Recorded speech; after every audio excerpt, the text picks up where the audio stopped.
Hello hi नमस्कार, स्वागत है आप सभी का मैग्नेट ब्रेन्स पे। मेरा नाम आशीष कपलेश और आज हम डिस्कस करने जा रहे हैं हमारी डीपीपी। देखिए भाई, चैप्टर आपने पढ़ा है, नॉलेज आपके पास भरपूर है, तो भाई कुछ सवाल जवाब हो जाए इस पे फिर, है ना। तो भाई आज की कहानी इलेक्ट्रिक चार्जेस एंड फील्ड, जो हमारा पहला चैप्टर था, जिसको कि हमने प्यार से इलेक्ट्रोस्टैट्स भी कहा था या इलेक्ट्रोस्टैटिक भी कहा था, उस पर कुछ चंद सवाल ऐसे आज मैं आपको कराऊंगा जिससे कि आपके सारे कॉन्सेप्ट्स क्लियर हो जाएंगे। यहां पे जो डीपीपी है वैसे तो डेली प्रैक्टिस प्रॉब्लम होती है, लेकिन मुझे ऐसा लगता है कि आपको पे प्रैक्टिस प्रॉब्लम्स मैं ही करवा दूं तो ज्यादा बेटर रहेगा। स्टार्टिंग फेज है क्योंकि, तो चीजें थोड़ा सा डिफिकल्टीज हो सकती है, तो वहां पे मेरा रहना जरूरी है ऐसा मैं सोचता हूं। बाकी तुम लोग अगर इंटेलिजेंट हो तो तुम ट्राई कर सकते हो, ठीक है। तो भाई रूल मैं बता देता हूं। रूल कैसा रहेगा कि जब मैं पहला क्वेश्चन लेके आऊं, आप वीडियो को पॉज कर लेना, एक बार खुद से ट्राई कर लेना, एक बार फिर देखना क्या आप सही कर रहे हो, उस क्वेश्चन को नहीं कर रहे हो, ठीक है। तो चलिए भाई, पेन और पेपर लेके तैयार हो जाओ फटाफट से, क्योंकि आने वाला है पहला सवाल। तो आज का पहला सवाल ये रहा। सवाल कहता है the 2 point charges in air at a distance of 20 centimetre from each other interact with a certain force. At what distance from each other should these charges be placed in oil having the relative permittivity 5 to obtain the same force of interaction? बेटा जी सवाल बहुत ही प्यारा है, बहुत ही simple है। Question कहता है कि 2 पॉइंट चार्जेस है, जब आपने इन चार्जेस को एयर में रखा था 20 सेंटीमीटर पे, तो ये एक दूसरे के ऊपर कुछ फोर्स लगा रहे थे। तो जो ये बात कहते हैं उसको हम एक बार ड्रॉ करके देखते हैं। बेटा देखो क्या होता है ना, देखने वाली चीजें हमेशा ज्यादा अच्छी समझ आती है रादर देन ये सर ये लिखावट है, मजा नहीं आता है। पिक्चर देखने में मजा आता है ना, कोई कहानी सुनाए और कोई कहानी दिखाए, दोनों में अलग अलग चीजें होती है बेटा। फील तो देखने में ही है सर। तो यहां पे 2 चार्जेस की मैं बात करता हूं। मान लीजिए हमारा पहला चार्ज हो जाएगा Q1, मान लीजिए हमारा ये दूसरा चार्ज हो जाएगा Q2। दोनों चार्जेस के बीच का जो सेपरेशन है वो 20 सेंटीमीटर का है, अकॉर्डिंग टू द क्वेश्चन ये बात बोली गई है। दोनों चार्जेस के बीच में जो सेपरेशन है वो 20 सेंटीमीटर का, ये बात हमें बोली गई है। बेटा अभी इनके बीच में एयर है, अभी कहां पे रखा हुआ है, इनको एयर में रखा हुआ है। बेटा दोनों चार्जेस जो है एक दूसरे के ऊपर एक फोर्स लगाते हैं, और मेरे हिसाब से जो फोर्स होने वाला है वो F के नाम से डिनोट किया जाता है, K Q1 Q2 divided bye दोनों के बीच का सेपरेशन 20 का होल स्क्वायर। बेटा ये सेंटीमीटर्स को मीटर में कन्वर्ट कर लोगे तो ज्यादा अच्छा लगेगा। तो 20 सेंटीमीटर्स को मीटर में कन्वर्ट किया, ये बनता है 0.2, तो ये हो जाएगा 0.2 का होल स्क्वायर। बेटा इसको मैं F करके ही छोड़ता हूं, ये हमारी पहली इक्वेशन बन जाती है। बेटा ये हमारी यहां पे पहली इक्वेशन बन जाती है। अब इन्होंने जो हमसे कहा है, ये कहा है कि अब आप इन चार्जेस को ऑयल में रख रहे हैं।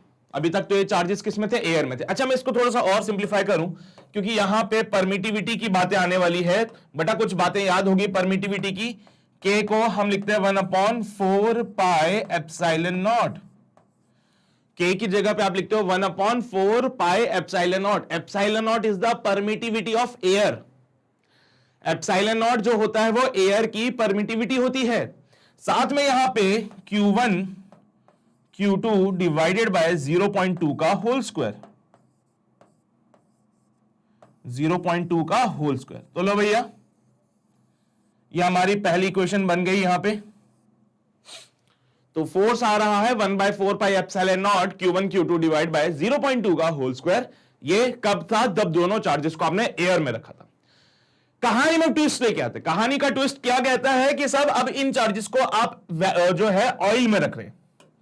तो वही चार्ज आपका Q1, वही चार्ज आपका Q2, लेकिन इस बार इनको हमने रखा है ऑयल में, एयर में नहीं है, ऑयल में है। और ये जो ऑयल यहां पे है इसका रिलेटिव परमिटिविटी जो है वो दे रखा है। तो भैया दोनों को कितने डिस्टेंस पे रखें, ये आपसे सवाल पूछा गया है। अच्छा दोनों को कितने डिस्टेंस पे रखें कि यहां पे जो लगने वाला फोर्स है F डैश वो F के बराबर हो जाए, ऐसा बोला इन्होंने। 1 बाय, बेटा यहां पे क्या हो जाएगा 4 पाई epsilon of the medium, medium की परमिटिविटी आएगी। यहां पे एप्सिलॉन नॉट होता है एयर की परमिटिविटी, एप्सिलॉन M होता है मीडियम की परमिटिविटी, और ये हो जाएगा Q1/Q2 divide by d square. बेटा इन्होंने कहा है इनको कितने डिस्टेंस पे रखूं मैं, कि ये जो है पुराने वाला जो फोर्स इनके बीच में लग रहा था उसके बराबर हो जाए। बेटा इनके बीच का सेपरेशन मैं कितना रखूं कि ये जो नया फोर्स आया है वो पुराने वाले फोर्स के बराबर हो जाए, ऐसा पूछता है वो आपसे। क्या बोला उसने कि भाई जब आपने एयर में रखा था 20 सेंटीमीटर के सेपरेशन पे तो कोई फोर्स लगा F।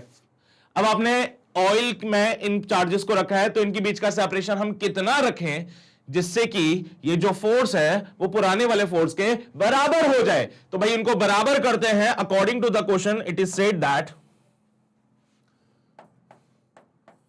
According to question F dash should be equals to F, F dash जो है F के बराबर होगा। ये बात बोली गई है क्वेश्चन में। तो F डैश की जगह पे 1/4 pi epsilon m, 1/4 pi epsilon m Q1 Q2 divided bye d का स्क्वायर, यह बराबर हो जाएगा 1/4 pi epsilon naught Q1 Q2 divided bye 0.2 का होल स्क्वायर। चलिए भाई अब जो चीजें कर सकती है आप देखती है फटाफट से, जैसे कि 4 पाई से 4 पाई छम्मा छम्मा खत्म हो जाते हैं। Q1 Q2 से Q1 Q2 भी छम्मा छम्मा खत्म हो जाते हैं। यहां पे जो कहानी बनती है 1/एप्सिलॉन m इंटू डी का स्क्वायर इज इक्वल्स टू 1/एप्सिलॉन नॉट इंटू 0.2 का होल स्क्वायर। बेटा आपको एक बात बताऊं, मैं सच में एक बात बताऊं मैं आपको कि जो एप्सिलॉन ऑफ द मीडियम होता है वो होता है epsilon of the air into relative permittivity. ये फॉर्मूला होता है अगर आप लोगों को पता हो तो। किसी भी मीडियम की जो परमिटिविटी होती है वो होती है epsilon not into epsilon R. तो इसको लिख दिया 1/एप्सिलॉन not epsilon R into D का whole square is equals to 1/एप्सिलॉन नॉट 0.2 का होल स्क्वायर। फिर से देखिए कुछ कट जाएगा जैसे कि मैंने यहां पे किया और हमने कहा कि भैया एप्सिलॉन नॉट से एप्सिलॉन नॉट समाप्त। फिर जब इसको फर्दर सिंप्लीफाई करेंगे तो हमें पता चलेगा कि 1/एप्सिलॉन आर इंटू डी का स्क्वायर बराबर है 1/0.2 का होल स्क्वायर। बेटा रिलेटिव परमिटिविटी होती है, एप्सिलॉन आर क्या होता है, रिलेटिव परमिटिविटी होती है। भैया बोर बोर मत हो जाना, बताते चलना चीजों को, है ना। It is called as the relative permittivity. और मेरे बच्चे ये जो परमिटिविटी है रिलेटिव वाली, इसके बारे में क्वेश्चन में बोला हुआ है। बोलते हैं कि रिलेटिव परमिटिविटी 5 के बराबर होगी। तो यहां पे एप्सिलॉन आर की जगह 5 पुट कर दीजिए। So 1 divided by 5d square is equals to 1/0.2 into 0.2। Point हटाया 0 लगाया, पॉइंट हटाया 0 लगाया, और 2 to the 4 से 2 से ये 50 टाइम्स कैंसिल आउट हो जाएगा और ये 25 टाइम्स कैंसिल आउट होगा। सो डी स्क्वायर जो होता है ये होता है 25 multiply by 5, 5 5 is 25, 5 2 is 10, 11 12, 125 is equal to d square। So D square जो है वो 125 के बराबर आ रहा है। अभी अब डी कितना हो जाएगा, फिर डी हो जाएगा कितना 5√5। डी कितना हो जाएगा 5√5। भैया डिस्टेंस कितना होना चाहिए 5√5। सर यहां पे तो कोई बात बोली ही नहीं गई है ऐसी कुछ, ये कैसी वैल्यू दे रहा है सर, ये 8.94। नहीं नहीं नहीं सर कुछ तो गड़बड़ है यहाँ पे। ये जो आंसर आपको आ रहा है वो आ रहा है मीटर्स में बेटा। ये जो आंसर आपको मिल रहा है that will in the meters. अच्छा √5 की वैल्यू कितनी होती है भाई, समझदार लोग अगर थोड़ा सा समझते होंगे तो √5 की वैल्यू कितनी हो सकती है सर, 2.5 इंटू 2.5 6.25 होता है, मतलब ये 2.5 से तो कम जाएगा मेरे हिसाब से। अगर मैं 2.3 इंटू 2.3 करके देखूं तो शायद मुझे बात बन जाए, शायद बात बन जाए। 3 3 9, 3 2 6, 3 2 6 एंड 2 2 4, 9 6 12 और ये 5.29।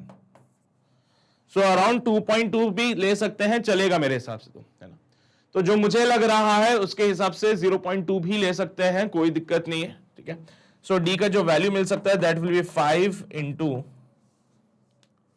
डी का वैल्यू विल बी और 0.2 ओके 0.2 अपॉन 5, ठीक है। सो डी का वैल्यू हो जाएगा 5 इंटू समथिंग लाइक 2.26। भाई मान लो यार, मानने में क्या जा रहा है तुम्हारा, नहीं मान लोगे, मान लो यार, क्या पता बात बन जाए। 12 13 14 15 12 13 6 to the 12 to the 4 एक 5 to the 4 2 5 4। चलो भाई चेक कर लेते हैं, कुछ बात बन जाए। 5 6 7 होते हैं, 4 5 3 8 9 10 5 4 9 1 10 11 और ये 5। सर ये तो ज्यादा हो जाएगा, 5.1 हो जाता है तो, है ना। आप तो 5 बोल रहे थे तो 5.1 हो गया, कोई बात नहीं, ठीक है ना। 2.26 हो गया ना, चमचते होना इतना तो तुम लोग। हाँ सर चलो, नहीं है भरोसा 2.25 ले लेना। अब इसको सिंपलीफाई कर लीजिए तो आंसर शायद आपका मैच कर जाए, ठीक है। मैच करेगा क्या कुछ ऐसा? नहीं सर, अभी भी मैच नहीं करेगा। तो फिर क्या दिक्कत हो सकती है, क्या समस्या हो सकती है, उस पर थोड़ा सा विचार करना पड़ेगा। यह आंसर जो है मीटर्स में है और ये सेंटीमीटर की कहानी चल रही थी। 1/4 पाई एप्सिलॉन नॉट और ये सारी चीजें हो चुकी है। इसके बाद इसको जब हम सिंपलीफाई करें तो क्या तरीका बन सकता है, आप बताइए। कोई गलती की क्या हमने इसमें? कुछ मिस्टेक हो गया क्या है? कहीं पे तो कुछ मिस्टेक हो गया, क्या लगता है तुम्हें? कहीं पे कुछ गलती हुई है, कोई मिस्टेक हुई है? Let me check for this. Okay okay okay 0.2 into 0.2 किया, पॉइंट हटाया 10 आया, पॉइंट हटाया 0 आया, 2 से 50 टाइम्स काट दिया और 2 से उसको 25 टाइम्स काट दिया, ठीक है। अब अरे यार, यही तो गलती कर दी मैंने, यही तो मैंने गलती कर दी। क्या यार, तुम बता नहीं सकते थे मुझे? चलो कोई बात नहीं भाई, यहां से डी स्क्वायर जाएगा और ये आ जाएगा 1/5 इंटू 125, सॉरी 5 इंटू 25, 1/125। सो डी का वैल्यू बनेगा 1/5 अंडर रूट ऑफ 5, है ना। हाँ, ये मीटर्स में आएगी कहानी। और तो 1/5 1/√5 भाई ये आंसर है। इसको कैलकुलेटर से सॉल्व करना चाहें तो कर सकते हैं, थोड़ी सी मक्कारी करना चाहो तो कर सकते हो।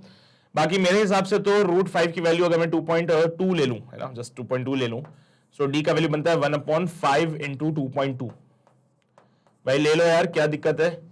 ये वैल्यू लेने में क्या दिक्कत आ जाएगी? चलेगा ना, ये भी चल जाएगा। 2.23 2.23 2.23 3 3 9 3 2 6 3 2 6 3 2 6 2 2 4 2 2 4 6 4 4 9 6 6 12 6 4 10 16 17 4 4 8 1 9 4। हाँ ये सही है, 2.23 ले लेना। चलो खुश हो अब तो, खुश हो ना अब तो कि 2.23 वैल्यू ले ली हमने। इसको फर्दर सिंप्लीफाई करें तो डी का जो वैल्यू बनता है हमारे पास वो होता है 1/5 इंटू 2.23 मीटर। भाई जरा कैलकुलेट करके देखो तो 2.23 को अगर मैं 5 से काटूं तो 5 3 15 हो जाता है, 5 2 10 11 होता है, 5 2 10 11 होता है और यहां पे 11.15 आता है। तो डी का वैल्यू बनता है 1/11.15 मीटर। जरा इसको 1 से काट के देखें तो यहां पे 1 पॉइंट हटाया, 2 0 भी लगा देना, ठीक है। चलो भाई 1 1 1 5 को 1 से काटे, डी 0 0 0 0 3 1 4 3 1 4 1 0 लगा। रुको अभी, रुको रुको रुको, ये मेरा कैलकुलेशन है, तुम अपना कैलकुलेशन करो यार, है ना। ये चीटिंग होती है, ऐसा नहीं करने का। मैं अपना कैलकुलेशन करूंगा, तुम अपना कैलकुलेशन करना। 8 से काट देता हूँ इसको, 8 5 40 8 1 8 8 4 12 8 1 8 9 8 1 8 1 1 1 5 को 9 से काटो, 9 5 45 होते हैं, 9 1 10 11 12 13 10 ज्यादा हो जाएगा, 8 से काटना पड़ेगा। मुझे पता है यहाँ पे कुछ बच्चे मक्कारी करेंगे, कैलकुलेटर का यूज करेंगे, ऐसा ना करें बेटा, खुद से चीजों को सॉल्व करें, वो ज्यादा बेटर रहेगा आप लोगों के लिए, ठीक है। फिर यहाँ पे 9 से काट सकते हो, दैट विल बी योर, नहीं ज्यादा हो जाएगा, 1 0 1 3 5 9 5 45 9 1 9 10 11 12 13, ठीक है, सही जा रहे। और 10 में से 5 जाएंगे 5, 9 में से 3 जाएंगे 6 और 6 यहां पे आ जाएगा और 1 यहां पे आ जाएगा। चलो ठीक है भाई, ये वाली कहानी है और एक 0 और लगा देना। अब कितने से काटे इसको, अब कितने से काटे इसको? 9 से काट ले तो 8.999 आ रहा है कुछ, है ना। कुछ मैच तो कर रहा है, वैसी वैसी चीजें, कुछ वैसी वैसी चीजें मैच तो हो रही है, ऐसा नहीं है कि मैच नहीं हो पा रहा है, चीजें मैच तो कर रहे हैं सर। 0 का 0 आ गया, 10 में से 2 गए 8 और इधर उधर इधर 10 में से 9 9 9 9। अरे यार ये शून्य आएगा, मेरी गलती हो गई। मैं वही बोल रहा हूँ, एक बार कैलकुलेशन चेक करते हुए चलेगा यार, है ना। कभी कभार क्या होता है, भावनाओं में बह जाते हैं तो फिर कैलकुलेशन में गलतियां भी हो जाती है। चलो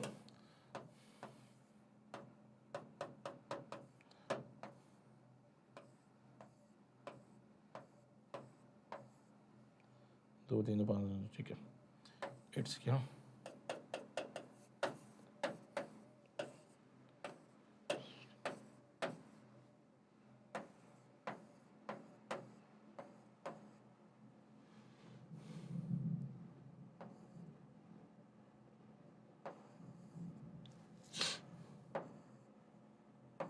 चल ठीक है। फिर उसके बाद 1115 को मैंने 9 से किया, सो 9 5 45, 9 9 10 11 12 13, 9 9 10, 9 9 10, सो 9 से किया, दैट विल बी 10035। 10 में से 5 जाएंगे 5, फिर 9 में से 3 जाएंगे 6, और यहाँ पे 7 पॉजिटिव आ जाएगा, डॉट लगाए, 0 लगाने देना। उसके अलावा 1115 को मैं अगर 6 5 से कर लेता हूँ, 5 5 6 7, 5 5 5 5, ठीक है। तो अराउंड ये 5 से भी जा सकता है, और मेरे हिसाब से तो 6 से भी चला जाएगा। 6 5 30, 6 6 7 8 9, 6 6 6 7 6, ये 6 से भी चला जाएगा, कोई दिक्कत वाली बात नहीं आएगी इसमें, ठीक है। तो ये 0 का 0 ऐसे ही हो गया, 10 में से 2 जाएंगे 8 हो जाएंगे, यहाँ पे 0 आ जाएगा और यहाँ पे 9 आ जाएगा, ठीक है। तो भाई उसके बाद यहाँ पे इसने एक उदाहरण दिया, 0 यहाँ पे आ गया, ये सब खत्म हो गया, 6 से भी चला जाएगा, तो 0.00 समथिंग लाइक इतना बनेगा, 0.00089 मल्टीप्लाई बाय 100 मीटर्स। कहानी मीटर्स में चल रही है, कैलकुलेशन में फंसना पड़ सकता है कभी कभार, कैलकुलेशन वाला पार्ट टफ हो सकता है, बट ऐसा कोई वो परेशान नहीं होना यहाँ पे बिल्कुल भी। ये मत सोचना कि सर ये क्या हो गया, कैसे करेंगे हम लोग, अरे वो प्रैक्टिस के साथ बन जाएगी सारी चीजें, है ना। तो इसके लिए ज्यादा चिंता नहीं करने का, ज्यादा परेशानी होने का। 1 2 3 4 5 है ना, तो 2 0 से तो 2 0 समाप्त हो जाएंगे, और यहाँ पे 89 divided by 1000 metre.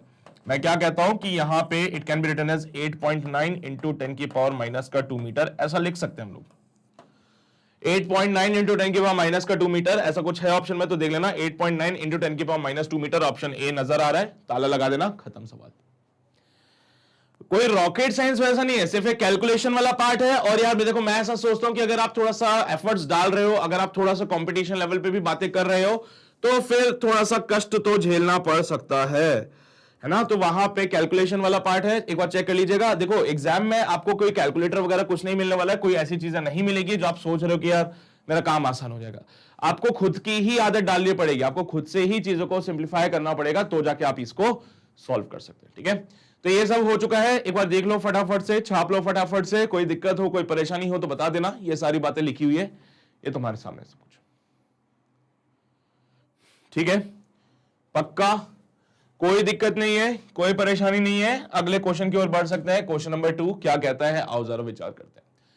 Eight certain charge Q is divided at first into 2 parts Q and Q minus Q meter. एक चार्ज कैपिटल Q है, आपने इसको 2 टुकड़ों में बांट दिया है, और 2 टुकड़े क्या है, एक है स्मॉल q तो दूसरा क्या हो जाएगा, कैपिटल Q माइनस का स्मॉल q। ये तो बनता ही है भाई। हमारे पास 10 रुपए हैं, किसी को हमने 2 रुपए दिए, तो दूसरे के पास क्या बचेगा, 10 माइनस 2 यानी कि 8 रुपीज। ऐसे तो होता भैया, आपने 10 रुपए 2 बच्चों में बांट दिए, एक बच्चे को अगर आपने 2 रुपए दिए तो दूसरे बच्चों को कितने देने पड़ेंगे सर, 10 माइनस का 2 रुपीज। तो यहां पे वही कहानी है, एक चार्ज कैपिटल Q है, आपने उसको डिवाइड किया है 2 पार्ट्स में। पहला पार्ट अगर स्मॉल q है तो दूसरा part automatically capital Q minus का स्मॉल q हो जाएगा। Later on the charges are placed at a certain distance if the force of interaction between the two charges is maximum. Force of interaction between the charges is maximum. आए है बड़ा शानदार बात बोल दी इसने। यहां पे दोनों चार्जेस के बीच का जो फोर्स होगा वो मैक्सिमम होगा। यहां पे आपको कंडीशन वगैरह लगानी पड़ेगी मैक्सिमम मिनिमा की, और चार्जेस का जो रेशो है वो बताना पड़ेगा। बहुत ही प्यारा सवाल यार, मजा आ जाएगा। एक बार ट्राई करके देखो क्या आंसर बनता है। बिल्कुल मैं साइड में हट जाता हूं यार, तुम्हारे लिए पूरी स्क्रीन खाली छोड़ देता हूं। देख लो, ट्राई कर लो एक बार, फिर मैं बताऊं कैसे सॉल्व करना है इसको। हो गया? अरे एक बार वीडियो पॉज करके ट्राई किया करो, है ना। चलिए भाई, तो यहां पे एक चार्ज होगा Q स्मॉल q, और एक यहां पे चार्ज हो जाएगा कैपिटल Q माइनस का स्मॉल q। दोनों के बीच का जो सेपरेशन होगा कुछ भी हो सकता है, D is the separation between them. मैंने मान लिया यहां पे कोई मीडियम की बातें नहीं कर रहा, मैं एयर मान लेता हूं यार। जब तक वो किसी मीडियम के बारे में नहीं बोलेगा मैं एयर ही मानूंगा चीजों में। अब इनके बीच में एक फोर्स लग रहा होगा बेटा, वो फोर्स कितना लगता है इनके बीच में, तुम समझदार हो, जानते हो कि Q कैपिटल क्यू माइनस का small Q divided by D का स्क्वायर। बेटा ये फोर्स है। अब एक बात बताइए मुझे, ये फोर्स जो है किन फैक्टर्स पे डिपेंड कर सकता है? सर मेरे हिसाब से जो मुझे लगता है के, अगर आपने मीडियम को फिक्स करके रखा है तो के कांस्टेंट हो जाएगा। बेटा चार्जेस के बीच का सेपरेशन अगर आपने फिक्स रखा है तो डी कांस्टेंट हो जाएगा। अब जो पिक्चर है वो डिपेंडेंसी शो कर सकती है स्मॉल क्यू पे, क्योंकि आप यहां पे खुद से इसको डिवाइड कर रहे हो, तो ये आपके हाथ में है। आपने चार्जेस को डिवाइड किया है तो आपके हाथ में है कि स्मॉल क्यू का वैल्यू कितना लेना है। वो जितना आप लोगे उस हिसाब से फोर्स लगेगा। फिर तो मैंने क्या कहा कि यहां पे जो फोर्स है इसकी डिपेंडेंसी स्मॉल क्यू पे आ रही है, और मुझे कहा गया है कि ये जो फोर्स होगा वो मैक्सिमम होगा। बेटा ये फोर्स मैक्सिमम होना चाहिए। तो भैया ये फोर्स मैक्सिमम होना चाहिए, उसके लिए जो है कंडीशन लगती है for maxima. So if you know better the condition for maxima, तो हम यहां पे इसको सिंप्लीफाई करें तो कैसा बनेगा? कैसा बनेगा? सब D F by D Q, F का डिफरेंशिएशन स्मॉल क्यू के रेस्पेक्ट में किया जाता है, क्योंकि ये जो है स्मॉल क्यू अलग अलग हो सकते हैं। स्मॉल क्यू इसकी वैल्यू कुछ भी ले सकते हो, ये आपके ऊपर है भाई, आप डिवाइड कर रहे हो उसको। इसमें परेशान होने वाली बात नहीं है, आपकी मर्जी है आप इसको किस तरीके से डिवाइड करते हो, वो वाली बातें हैं यहां पे। तो आपने इसका डिफरेंशिएशन किया बेटा और इसको 0 के बराबर पुट किया, ये होती है कंडीशन फॉर मैक्सिमा। बेटा ये चीजें अगर आपको पता है तो बहुत बढ़िया है, नहीं पता है तो बेसिक मैथ्स जाके पढ़ना पड़ेगा, उसमें बताते हैं सारी बातें। ठीक है, अब मैं इसका डिफरेंशिएशन करने गया तो यहां पे D by D Q of, साहब ये पहले तो हो जाएगा k डिवाइडेड बाय, अच्छा दोनों के बीच के सेपरेशन को d ना लेके मैं r ले लेता हूं ताकि कंफ्यूजन ना रहे किसी भी प्रकार का, क्योंकि वहां पे कोई बच्चे बोलेगा सर d से d कट जाएगा, तो इसलिए मैं इसको r स्क्वायर ले रहा हूं ताकि हमारे कोई कंफ्यूजन ना रहे। चार्जेस की बात करो बेटा तो ये हो जाएगा capital Q small q minus का q square, this has to be 0। डिफरेंशिएशन का एक रूल होता है, अगर कोई कांस्टेंट मल्टीप्लिकेशन में है, अगर कोई कांस्टेंट मल्टीप्लिकेशन में, तो ये बाहर आ जाते हैं बेटा। सो k अपॉन आर स्क्वायर बाहर आ गए हैं और अब डिफरेंशिएशन में सिर्फ अंदर चार्ज की पिक्चर बची है। So d divided by D Q, capital Q small q minus का small q square, that has to be 0। ठीक है, ये वाली बात है भाई, ये वाली बात है भाई, है ना। अब भाई देखो ये जो कांस्टेंट है इसको तो 0 के पास भेज दो, किसी भी चीज को 0 में आप अगर 0 से डिवाइड कर रहे हो मतलब, है ना, अगर आप इसको उधर भेजते हो तो 0 upon k by r square, अरे यार 0 divided by something answer will be 0, 0 divided by something answer will be 0। आओ जरा अगले पेज पे मेहनत करते हैं, इस पे मेहनत की जाएगी, सॉल्व करेंगे इसको। सॉल्व करने के बाद ये कुछ ऐसा बनेगा, D by D Q of capital Q small q minus का q square, that has to be 0। Differentiation किया तो यहां पे कैपिटल Q बाहर आ गया and differentiation of the small q ये हो गया माइनस का डिफरेंशिएशन ऑफ q स्क्वायर। लो भैया खत्म करें कहानी को फटाफट से, तो 1 हो जाएगा, ये हो जाएगा 2q हैज टू बी 0।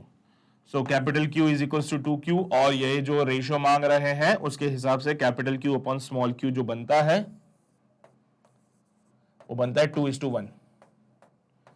तो भैया capital Q upon small q जो है वो 2:1 का रेशियो बनाता है, और ये 2:1 का रेशियो कहीं दिख रहा है तो वो है ऑप्शन नंबर ए, और यही तो हमारा फाइनल आंसर भी होगा। क्यों भाई चौंक गए ना, इतना टफ था क्या ये है? बहुत टफ हो गई सारी बातें। क्यों बेटा बहुत टफ हो गई ये सारी बातें? क्या हमें समझ नहीं आई ये सारी बातें? सिंपल ही तो है, कोई रॉकेट साइंस नहीं, कोई परेशानी नहीं, छाप लो फटाफट से, जल्दी से काम हो जाना चाहिए। देखो भाई जल्दी जल्दी से छाप लो, फटाफट से छाप लो यार, बहुत सारी चीजें हैं अभी करने के लिए। मैं समझ रहा हूं कि पहला पार्ट होता है तो थोड़ा सा डिफिकल्टी आती है, इसलिए मैं बहुत ज्यादा स्पीड में नहीं पढ़ा रहा हूं चीजों को, मैं चीजें आसान रख रहा हूं, मैं चीजों को बहुत स्लो रख रहा हूं, सो दैट आपको हर एक चीज समझ आ सके आराम से। ठीक है, ज्यादा परेशान होने की जरूरत नहीं है। चलो भाई जल्दी से छाप लो इसको, फटाफट से काम हो जाना चाहिए।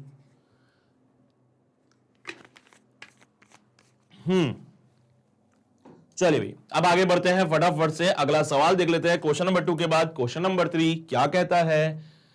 The force between the 2 point charges placed in the vacuum at a distance of 1 millimetre is 18 Newton.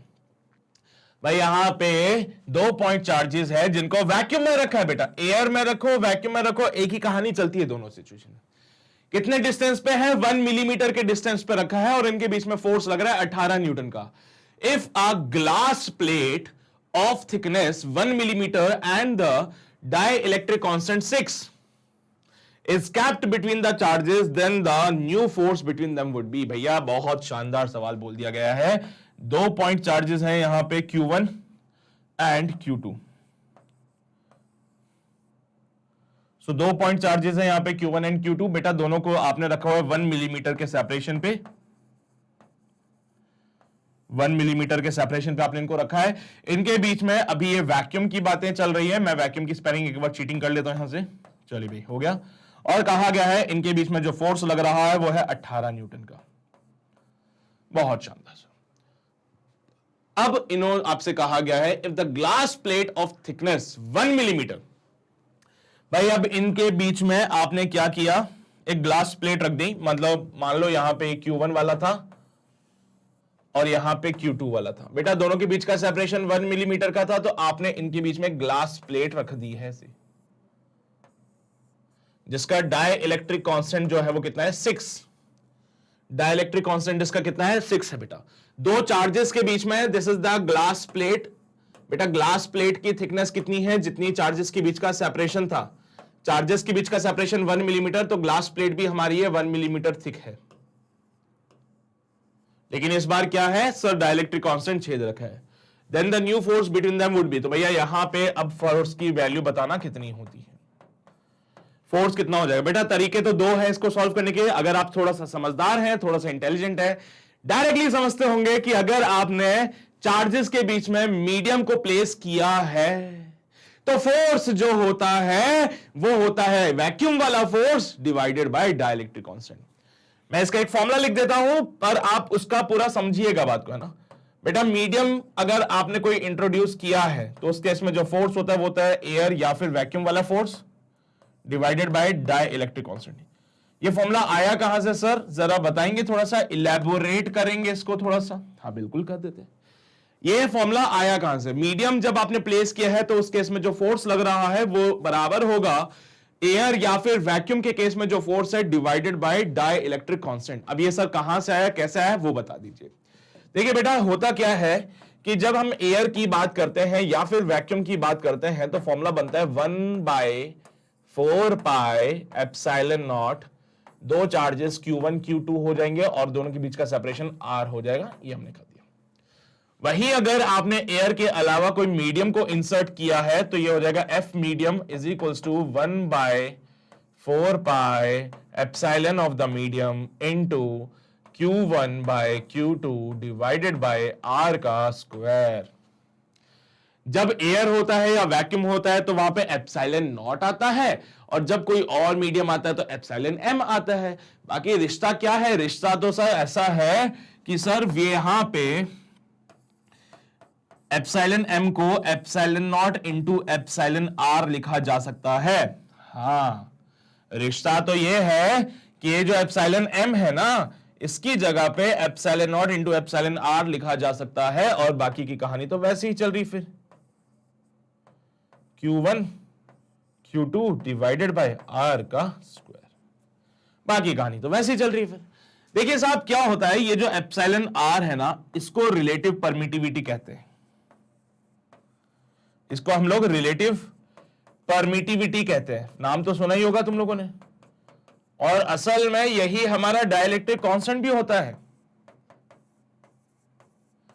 तो कंफ्यूज नहीं होना, यही हमारा डाइलेक्ट्रिक कांस्टेंट भी है। एक ही बात है, या तो आप रिलेटिव परमिटिविटी बोल लीजिए या फिर आप डाइलेक्ट्रिक कांस्टेंट बोल लीजिए। घबराने की कोई जरूरत नहीं है, बात वैसी ही है। चलिए कुछ अब हुआ यूं कि जब आप मीडियम की बात करने लगे तो एफ ऑफ द मीडियम जो होता है ये बराबर होता है 1/4 pi epsilon not into epsilon r की जगह बेटा के लिख सकता हूं क्या? Dielectric constant. हाँ लिख लीजिए। कोई दिक्कत नहीं है, कोई परेशानी नहीं है, आप इसको डाइलेक्ट्रिक कांस्टेंट भी कह सकते हैं, एक ही बात है बेटा। तो यहां पे एप्सिलॉन आर की जगह के लिख के Q1 Q2 divided by r square. जरा के को बाहर निकालिए, फिर बचेगी कहानी 1/4 pi epsilon naught Q1 Q2 divided by r square. बेटा जी ये तो शायद एयर वाला फोर्स लग रहा है, देख लो फटाफट से। सो ये हो जाएगा 1/k into F of the air, यानी कि F of the medium will be is equals to F air divided by the K. ये हमेशा याद रखना, ये हमेशा याद रखने वाली बात है। ये ऐसी बात है ही नहीं कि बार बार डिराइव की जाए। ये पहली बार तो नहीं किया मैंने, पहले भी इसको डिराइव किया, लेकिन हां अब मुझे लगता नहीं है कि इसको डिराइव करने की दोबारा जरूरत पड़ेगी। ये ऐसा नहीं है कि पहली बार डिराइव किया, पहले भी मैंने आपको बताया कि इस तरीके से क्वेश्चंस को सॉल्व किया जाता है, लेकिन हां अब मुझे लगता है कि दोबारा शायद इसकी जरूरत ना पड़े, है ना। तो दोबारा अब इसकी जरूरत नहीं पड़नी चाहिए, ऐसा मैं सोचता हूं। ठीक है, चलिए भी। तो ये सारी बातें आप एक बार देख लीजिए, और इसी के बेसिस पे जब हम इसको फर्दर सिंप्लीफाई करेंगे तो मीडियम में लगने वाला जो फोर्स होता है वो होता है कितना, 18 डिवाइडेड बाय 6, बोले तो 3 न्यूटन। बेटा एयर के केस में फोर्स कितना था, 18 न्यूटन का। एयर के केस में फोर्स था 18 न्यूटन और डाइलेक्ट्रिक कांस्टेंट था 6, तो 18/6 बोले तो 3 न्यूटन। ऑप्शन बी दिखाई दे रहा है, यही हमारा फाइनल आंसर है। ऑप्शन बी जो दिखाई दे रहा है यही हमारा फाइनल आंसर है। छापने की प्रक्रिया शुरू कर दी जाए, फटाफट से काम होते हुए जाने चाहिए बेटा। छापने वाली बातें सारी होती रहनी चाहिए। देख लीजिए, कोई दिक्कत हो, कोई परेशानी हो किसी प्रकार की तो देख लो। बाकी यहां पे जिस बच्चे को डेरिवेशन नहीं पता, जिस बच्चे को नहीं पता था फॉर्मूला कहां से है, उसके लिए भैया सारी बातें लिख दी गई है। आप एक बार चेक कर लीजिए, फिर आगे बढ़ते हैं, अगला सवाल देख लेते हैं हम लोग। ठीक है, कोई शक तो नहीं, कोई शक नहीं, कोई परेशानी भी नहीं, तो चलिए भाई आगे बढ़ते हैं, अगला सवाल देख लेते हैं। The 3 charges each of 5 into 10⁻⁶ coulomb are placed at the vertex of an equilateral triangle having the side of 10 centimeter. The force exerted on the charges of 1 microcoulomb placed at the center of the triangle in Newton will be। बेटा question के हिसाब से एक equilateral triangle तो समझते हैं ना खैर सभी लोग। भाई इक्विलेटरल ट्रायंगल नहीं जानते क्या तुम लोग? पता नहीं सर क्या होता है, हमने तो पहली बार नाम सुना है इसका, वैसे भी है ना। इक्विलेटरल ट्रायंगल तो नाम हमने पहली बार सुना है, हमें पता ही नहीं है क्या होता है ये इक्विलेटरल ट्रायंगल। आप ही बताए हो हमें तो पहली बार। तो भाई यहां पे एक ऐसा ट्रायंगल जिसकी तीनों साइड्स बराबर हो वो कहलाता है इक्विलेटरल ट्रायंगल। एक ऐसा ट्रायंगल जिसके तीनों साइड्स बराबर हो वो कहलाता है इक्विलेटरल ट्रायंगल। तो इक्विलेटरल ट्रायंगल पे हमने 3 चार्जेस को रख दिया है। एक इक्विलेटरल ट्रायंगल है जिसपे हमने 3 चार्जेस को रखा है। यहां पे Q चार्ज, यहां पे Q चार्ज, और तो और यहां पे भी Q चार्ज। अब क्या है कि हर एक चार्ज जो होगा वो हो जाएगा 5 इंटू 10⁻⁻6 कूलम का। ये जो चार्ज होगा 5 इंटू 10⁻⁻6 कूलम का हो जाएगा। एंड देयर प्लेस, चलो भाई ये साइड 10 सेंटीमीटर, दूसरी साइड भी 10 सेंटीमीटर। भाई तुम लोग तो डायग्राम को बढ़िया स्केल से बना लेना, अच्छा दिखना चाहिए। मेरे पास स्केल नहीं है तो मैं ऐसे ऐसे खींच रहा हूं इसको। The force exerted on the charge of 1 microcoulomb placed at the centre. Centre पे, बिल्कुल सेंटर पे एक चार्ज रखा हुआ है 1 माइक्रोकूलम का,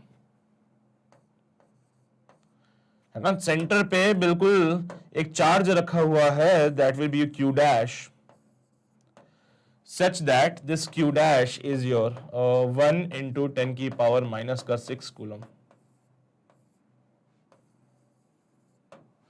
So यहां पे सेंटर पे एक चार्ज रखा गया है, तो इस चार्ज पे कितना फोर्स लगेगा ये आपको बताना है। Force exerted on the charge at the centre. चलो भाई, what is the force acting on this charge?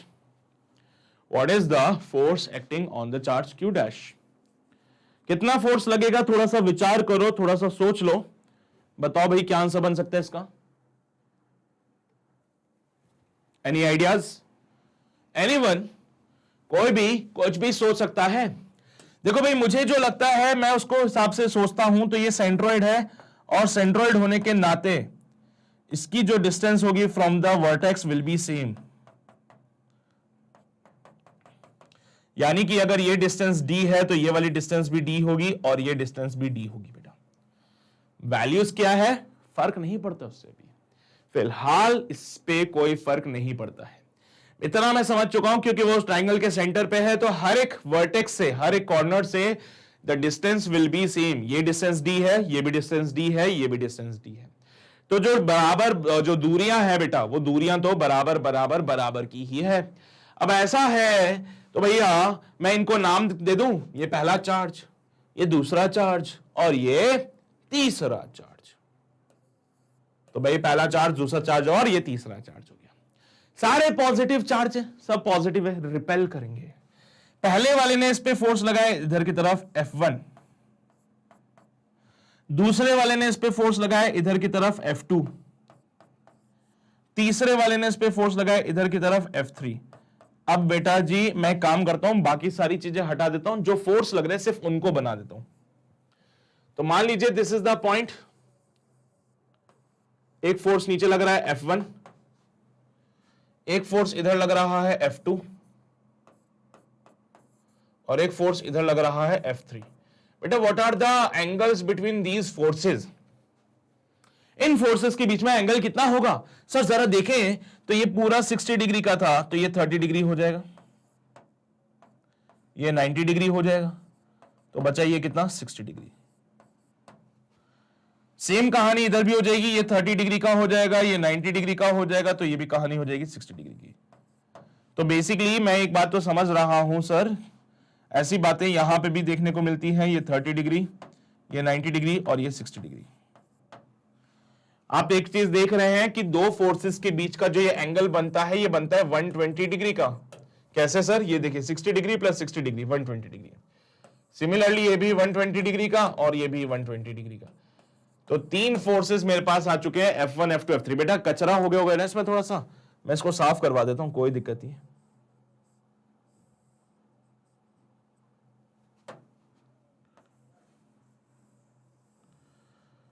इसको क्लियर करवाते हैं तो चिंता ना करो तुम लोग, है ना, मुझे पता है थोड़ा सा कॉम्प्लिकेटेड हो जाता नहीं तो। सर ये पूरा 60 डिग्री का होता है, बिल्कुल होता है बेटा, लेकिन आप जो कह रहे हो उसके हिसाब से ये 30 डिग्री का होगा, बिल्कुल सही कह रहे हो बेटा। यहां पे फोर्स F1 लग रहा है, बिल्कुल लग रहा है, यहां पे 90 डिग्री, तो ये 60 डिग्री का हो जाएगा। बहुत शानदार बेटा। यहां पे भी देखो ये वाला 90 डिग्री, तो बचा हुआ ये 30 डिग्री, तो ये भी कितना हो जाएगा, 60 डिग्री का हो जाएगा। ये काम हमने किए हुए हैं। 30 डिग्री मिलकर 60 डिग्री बनाता है, 90 डिग्री तो ये 60, ये 90 तो ये भी 60। तो बेटा दो फोर्सेस के बीच का एंगल आएगा 120। तो वैसे ही इधर के दो फोर्सेस के बीच का एंगल 120 और इधर भी एंगल जो होगा वो 120 डिग्री का होगा। क्या बेटा इनके मैग्नीट्यूड सेम रहेंगे? अगर मैं बात करूं F1 की तो ये हो जाएगा K Q into Q dash divided by D का स्क्वायर। और अगर मैं बात करूं F2 की या F3 की तो वो भी तो सेम ही है। हां सर वो भी सेम है, बराबर के डिस्टेंस पे रखे हुए हैं, ये सब बराबर के डिस्टेंस पे सेम मैग्नीट्यूड के चार्ज रखे हैं। सेम मैग्नीट्यूड के चार्ज बराबर के डिस्टेंस पे हैं तो फोर्स भी बराबर लगेंगे। तो यहां पे F1 की बात करो या F2 की बात करो या F3 की बात करो, सब F के बराबर हो जाएंगे। अच्छा ऐसा क्या? हाँ अगले पेज पे थोड़ा सा इस पे दिमाग लगाते हैं। वैसे तो जिस बच्चे को वेक्टर का एक भरपूर नॉलेज है, जिस बच्चे के पास कंप्लीट नॉलेज है वेक्टर्स की, वो इसको सिंप्लीफाई कर लेगा। लेकिन जिसको नॉलेज नहीं है, आओ जरा थोड़ा सा नॉलेज दे देता तुमको। देखिए भाई का नॉलेज ले लेना मुझसे चुपचाप, है ना। हाँ यहां पे एक फोर्स लग रहा है F, यहां पे एक फोर्स लग रहा है F और एक फोर्स यहां पे लग रहा है F। मुझसे चुपचाप का नॉलेज ले लेना। यहां पे 120 डिग्री का पार्ट ये हो जाएगा, ये 120 डिग्री का पार्ट ये हो जाएगा और एक 120 डिग्री का पार्ट ये भी हो जाएगा। तो मेरे बच्चे अगर ऐसी बातें हो चुकी है तो 120 120 120 बन चुका है। अगर मैं बोलूं तो भाई इन दोनों का रिजल्टेंट कहां आएगा? सब मैं यहां पे, ये हमारा F1 था असल में, ये हमारा F2 था असल में, मैग्नीट्यूड तो सेम ही है खैर, और ये हमारा F3 था। तो मैग्नीट्यूड तो सेम होने की वजह से कोई दिक्कत नहीं है। F2 और F3 का रिजल्टेंट फाइंड करते हैं। Resultant of F2 and F3, बेटा इसको F23 का नाम दे देते हैं और ये हो जाएगा अंडर रूट ऑफ F2 का स्क्वायर प्लस F3 का square plus 2 F1 F3 cos 120 degree. बेटा 2 और 3 का रिजल्टेंट जो है वो मैं निकालने की कोशिश कर रहा हूं और इनका जो रिजल्टेंट है उसका नाम मैंने F23 रख दिया। बेटा मैग्नीट्यूड सेम है, एंगल 120 डिग्री का है, तो चलिए भाई पुट करते हैं अंडर रूट ऑफ F का स्क्वायर प्लस F का स्क्वायर प्लस 2 F का स्क्वायर माइनस का 1/2 cos 120 माइनस का 1/2 होता है, 2 से तो 2 समाप्त हो जाएगा, F का स्क्वायर माइनस का F के स्क्वायर से समाप्त हो जाएगा and you are left with only F। So बेटा 2 और 3 का जो रिजल्टेंट आता है वो कहां आएगा, बिल्कुल बीच में। 2 और 3 का जो रिजल्टेंट आएगा बेटा वो बिल्कुल बीच में आएगा, बाइसेक्टर होता है बेटा वो। दिस इज योर F23 और ये F के बराबर ही है। अब आप देख सकते हैं 2 और 3 का जो रिजल्टेंट है बिल्कुल बीच में आया बेटा, बाइसेक्टर होता है ये, और मैग्नीट्यूड उतना ही है जितना इनका भी था। अब बेटा फाइनल रिजल्टेंट फोर्स की बात करें तो भैया रिजल्टेंट आएगा of F1 and F23। F1 और F23 का जो रिजल्टेंट आएगा बेटा वो हो जाएगा F नेट, और बेटा मेरे हिसाब से तो वो 0 होगा। सोच लो, सेम मैग्नीट्यूड अपोजिट डायरेक्शन, एक दूसरे को कैंसल आउट कर देते बेटा। लड़ाई जब होती है तो एक कमजोर होता है और एक ताकतवर होता है, जीतता यूजुअली ताकतवर वाला है। लेकिन मान लीजिए दोनों ही कमजोर हैं, आपस में लड़ रहे हैं, है ना, दोनों की बराबर की ताकत है, दोनों ही कमजोर हैं, साथ में लड़ रहे हैं, तो दोनों एक दूसरे को खत्म कर देते हैं, फिर कोई नहीं जीतता उसमें। तो यहां पे दोनों बराबर है बेटा, अपोजिट डायरेक्शन में लड़ेंगे, आपस में एक दूसरे को मार देंगे, कुछ भी नहीं बचेगा। यानी कि इस केस में जो नेट फोर्स आएगा वो 0 होगा बेटा, और ये हमेशा होगा, ये हमेशा होगा। लिखित में ले लो इस बात को, ये चीज लिखित में ले लीजिए कि ये हमेशा होगा। ऐसी कहानी यूजुअली आपको देखने को मिलेगी ही मिलेगी बेटा, ये तो भाई लिखित वाली बातें हैं, ठीक है। तो answer will be 0 for this question. छापने की प्रक्रिया शुरू कर दी जाए। बोर वोर तो नहीं होगे ना तुम लोग? देखो मैं उस तरीके से चीजों को बता रहा हूं कि हर बच्चा, इवन जिसने पहली बार भी लेक्चर अटेंड किया है, तो उसको भी कोई दिक्कत ना आए। तो ये चीज का थोड़ा सा ध्यान रखिए बेटा। और जितने भी नए बच्चे जुड़ते जा रहे हैं, चैनल सब्सक्राइब कर लेना, सारे नोटिफिकेशन तभी मिलेंगे आपको यहाँ पे, ठीक है। हाँ, बाकी देख लो भाई, छापना है तो छाप लो, बाकी तुम्हारी इच्छा श्रद्धा है। फिर ये सारी बातें छाप ली होगी, अगर नोट किया होगा तो इसके बाद यहां पे आ जाना, ये सारी बातें लिख लेना, वो है हमारा फाइनल आंसर। यहां पे यह हो जाएगा फाइनल आंसर, ठीक है, पक्का। मैं चाहूं तो इसको जल्दी भी कर सकता हूं, लेकिन कुछ बच्चे ऐसे होंगे फिर जिनके दिमाग के ऊपर से जाएगी बातें, और मैं नहीं चाहता हूं कि आपके दिमाग के ऊपर से बातें जाए, है ना। कल को फिर तुम मुझे ही कोसोगे, पता नहीं क्या पढ़ा के गया था ये बुड्ढा मास्टर, कुछ समझ ही नहीं आया हम लोगों को। ऐसे ही बोलते हो ना तुम लोग, क्या और क्या बोलोगे, फिर इज्जत थोड़ी देते हो तुम लोग वैसे भी। सही बात है ना यार, इज्जत थोड़ी देंगे तुम लोग, ऐसे तो बोलो बुड्ढा मास्टर आया था, पता नहीं क्या पढ़ा क्या। तो भाई ऐसा नहीं है, मैं सारी चीजें बहुत स्लोली पढ़ा रहा हूं, बोर मत हो जाना। अगर किसी को लगता है कि बहुत स्लो है वीडियो, आप स्पीड कर सकते हो, वीडियो की स्पीड को बढ़ा लीजिए। किसी को लगता है बहुत तेज पढ़ा रहा हूं, वीडियो की स्पीड को घटा लीजिए। बेटा आपके लिए सारे ऑप्शंस अवेलेबल है। भाई ऑनलाइन पढ़ाई का बहुत एडवांटेजेस है, अगर आप एडवांटेजेस के पॉइंट ऑफ व्यू से उसको देख रहे हो तो। भाई क्या होता है ना, यूजुअली लोग सुन के आ जाते हैं ऑनलाइन पढ़ाई का कोई एडवांटेज नहीं है, ऑनलाइन पढ़ाई तो फालतू है, बेकार है। अरे नहीं है फालतू यार, कौन बोला ऑनलाइन पढ़ाई फालतू है? वर्थ है। अगर आप इसको प्रॉपर्ली यूज कर रहे हो तो ये आपके लिए वर्थ है, वरदान है ये आपके लिए। तो ये जो ऑनलाइन वाला पार्ट आपके लिए चल रहा है ना यहाँ पे, ये वरदान है अपने लिए। अगर आप इसको प्रॉपर्ली यूज कर रहे हो तो आपके पास मल्टीपल ऑप्शंस होते हैं, ऐसे ऑप्शंस जो आपको कहीं और नहीं मिलेंगे फिर, ठीक है। तो एक वरदान है अपने लिए, तो उसका यूज कीजिए, उसको प्रॉपर्ली यूज कीजिए बेटा, ठीक है। क्वेश्चन को सॉल्व कीजिए। एबीसी एक राइट एंगल ट्राइंगल है जिसमें AB 3 सेंटीमीटर है और BC जो है वो 4 सेंटीमीटर है, और चार्जेस जो है प्लस का 15, प्लस का 12, माइनस का 12। ESU इलेक्ट्रोस्टैटिक यूनिट, बेटा ये जो है CGS यूनिट होती है चार्ज की, और इसको हमने प्लेस किया ABC पे रेस्पेक्टिवली। चलिए भाई बना लेते हैं एक triangle.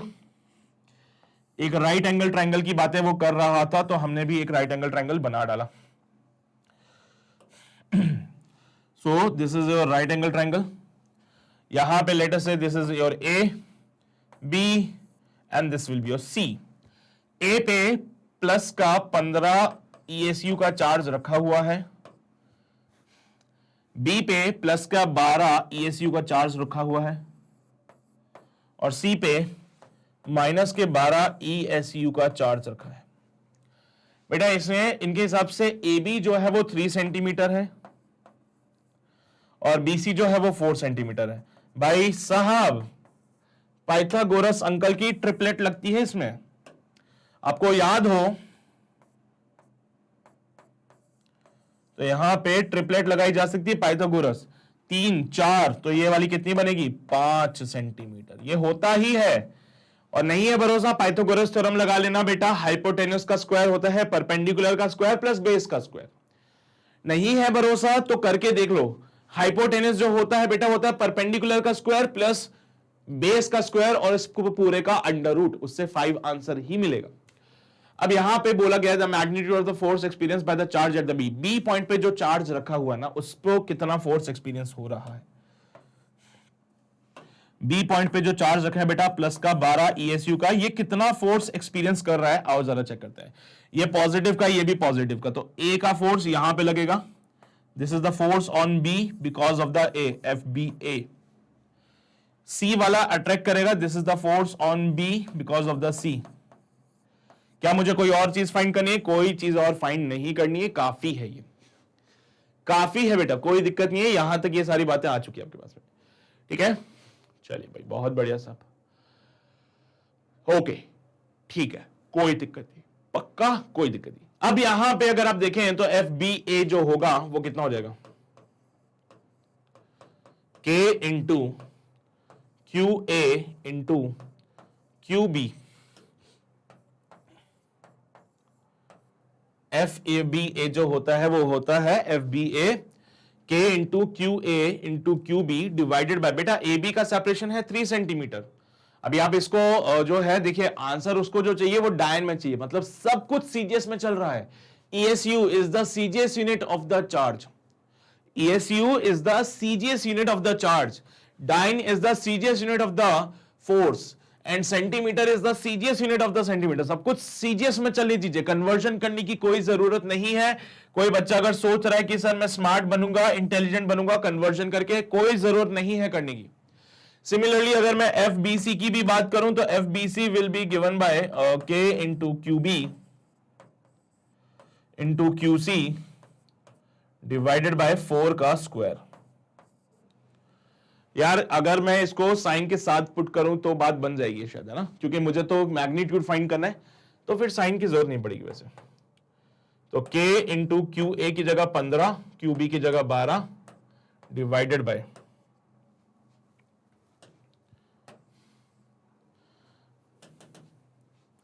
K into 15 into 12 divided by 3 3 9। भाई 3 से काट सकते हैं, 3 3 9, 3 5 15, 3 1 3, 3 4 12। बेटा ये 20K हो जाता है। आइए जरा यहां पे भी कष्ट कर लेते हैं। K into 12 divided by 4 4 16।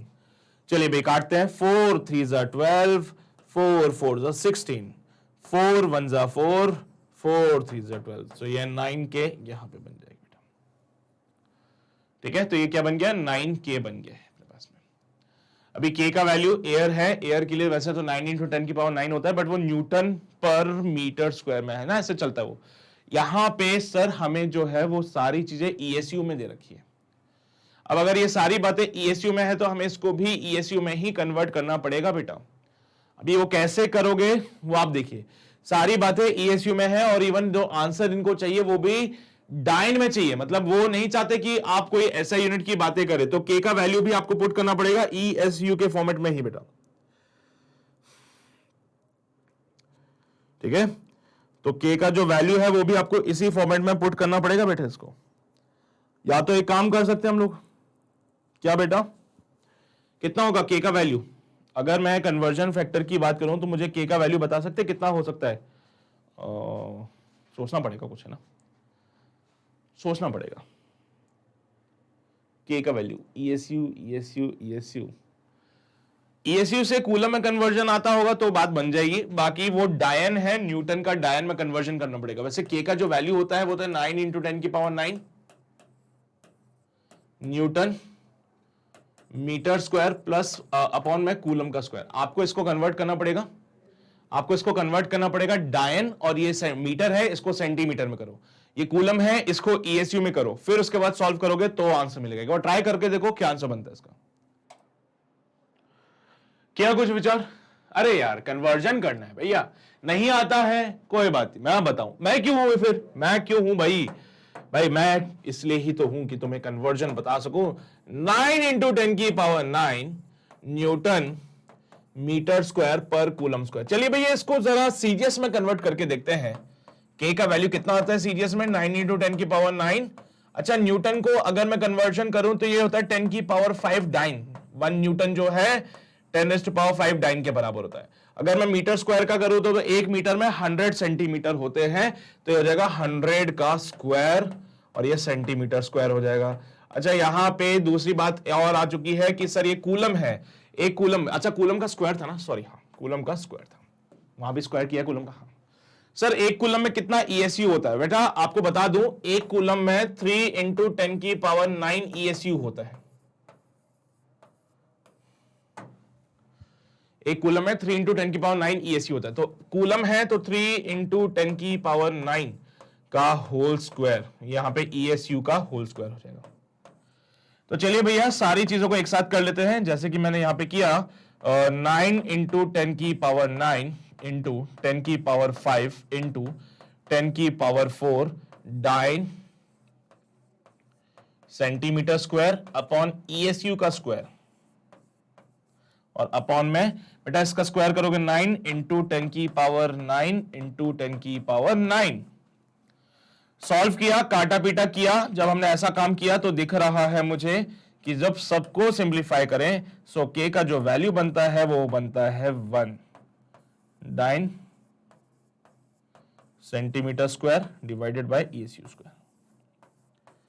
ये बात हमेशा ध्यान रखना बेटा, के का जो वैल्यू होता है 1 होता है सीजीएस यूनिट में, और एसआई यूनिट में के का वैल्यू कितना होता है 9 इंटू 10 की पावर 9।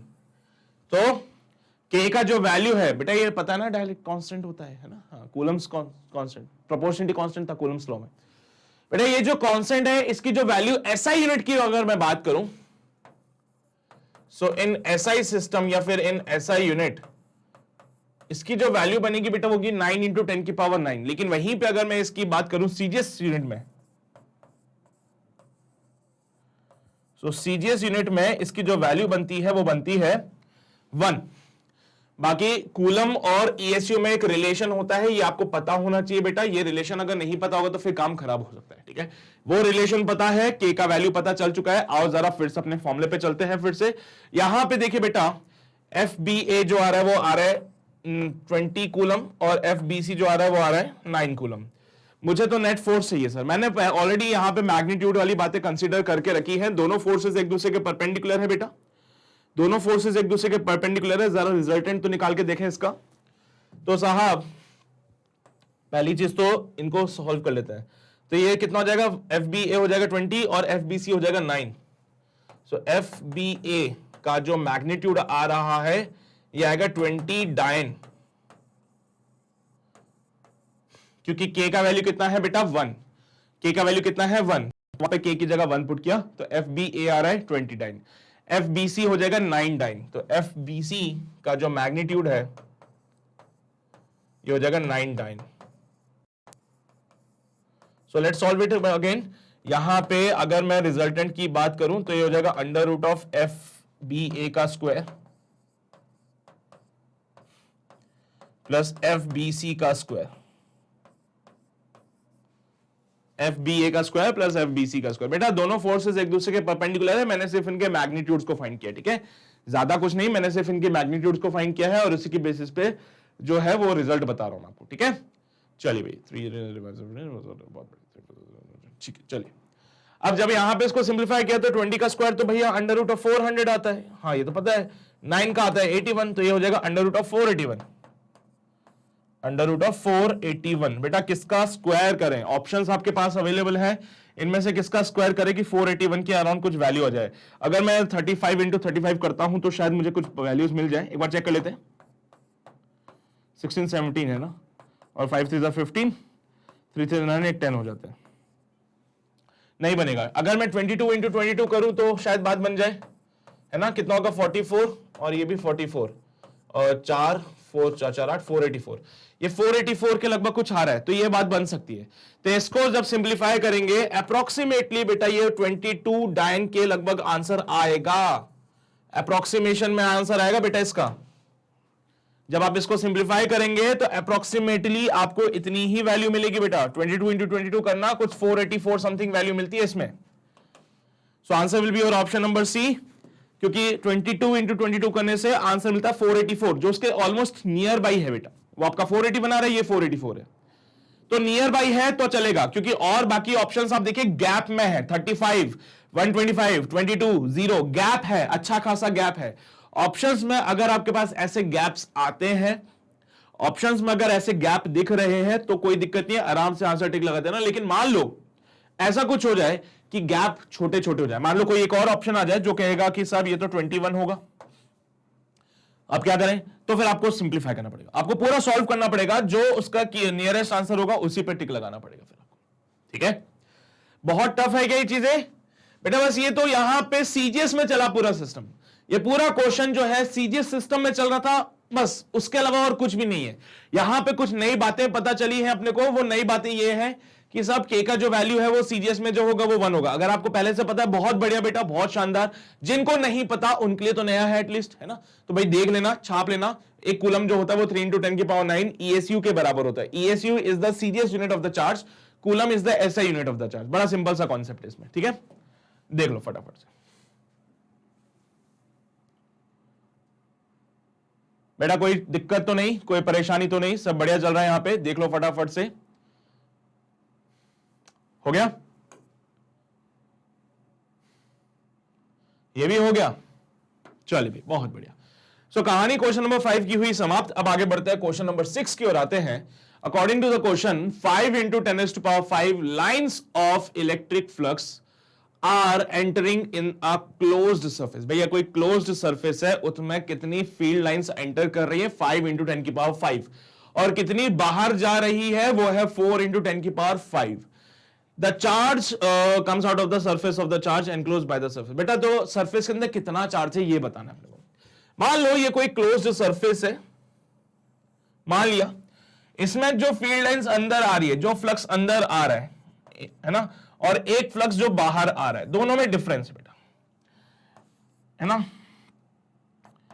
इनसाइड वाला जो फ्लक्स है बेटा वो 5 × 10⁵ को रिप्रेजेंट कर रहा है। आउटगोइंग फ्लक्स जो है वो 4 × 10⁵ को रिप्रेजेंट कर रहा है। तो बेटा इनसाइड चार्ज कितना होगा ये आपको बताना है।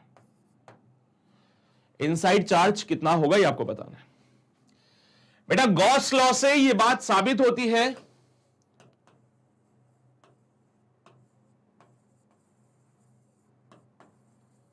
that the net flux passing through any closed surface will be equals to enclosed charge divided by epsilon naught। कितना हो जाएगा वो? enclosed charge divided by epsilon naught। तो जो भी चार्ज उसने एनक्लोज किया है उसको एप्सिलॉन नॉट से डिवाइड कीजिए, तो आपको जो बात है वो सामने आ जाएगी बेटा इसमें। ठीक है, ठीक है साहब, ठीक है, ठीक है। अब आगे बेटा इसमें अगर और विचार किया जाए, थोड़ा सा और सोच लिया जाए, तो मेरे हिसाब से जो अंदर जाने वाला फ्लक्स होता है पॉजिटिव होता है शायद। क्यों भाई? अंदर जाने वाले फ्लक्स को पॉजिटिव और बाहर आने वाले फ्लक्स को नेगेटिव ही तो बोलते हैं, उल्टा बोलते हैं। अंदर जाने वाला जो फ्लक्स होता है वो नेगेटिव होता है ना, और बाहर आने वाला जो होता है वो पॉजिटिव होता है। सही बात है? हाँ, ये सही बात है। सो इनगोइंग फ्लक्स जो है बेटा ये तो नेगेटिव हो जाएगा, और आउटगोइंग फ्लक्स जो होता है बेटा वो पॉजिटिव होता है। तो अगर मैं यहां पे नेट फ्लक्स फाइंड करने जाऊं, so it will be minus का 5 × 10⁵ प्लस का 4 × 10⁵। बेटा the answer will B minus का 1 × 10⁵। This is the net flux through this part. बेटा जी ये यहां पे पुट किया जाएगा इसको, सो हो जाएगा माइनस का 10⁵ is equals to enclosed charge divided by epsilon naught. बोले तो 8.85 10⁻⁻12। सो क्यू एनक्लोज्ड की बात करें या फिर क्यू इनसाइड की बात कर लेते हैं, चलिए। दैट विल बी और माइनस का 8.85 इंटू 10 की पावर माइनस का 7 कूलम।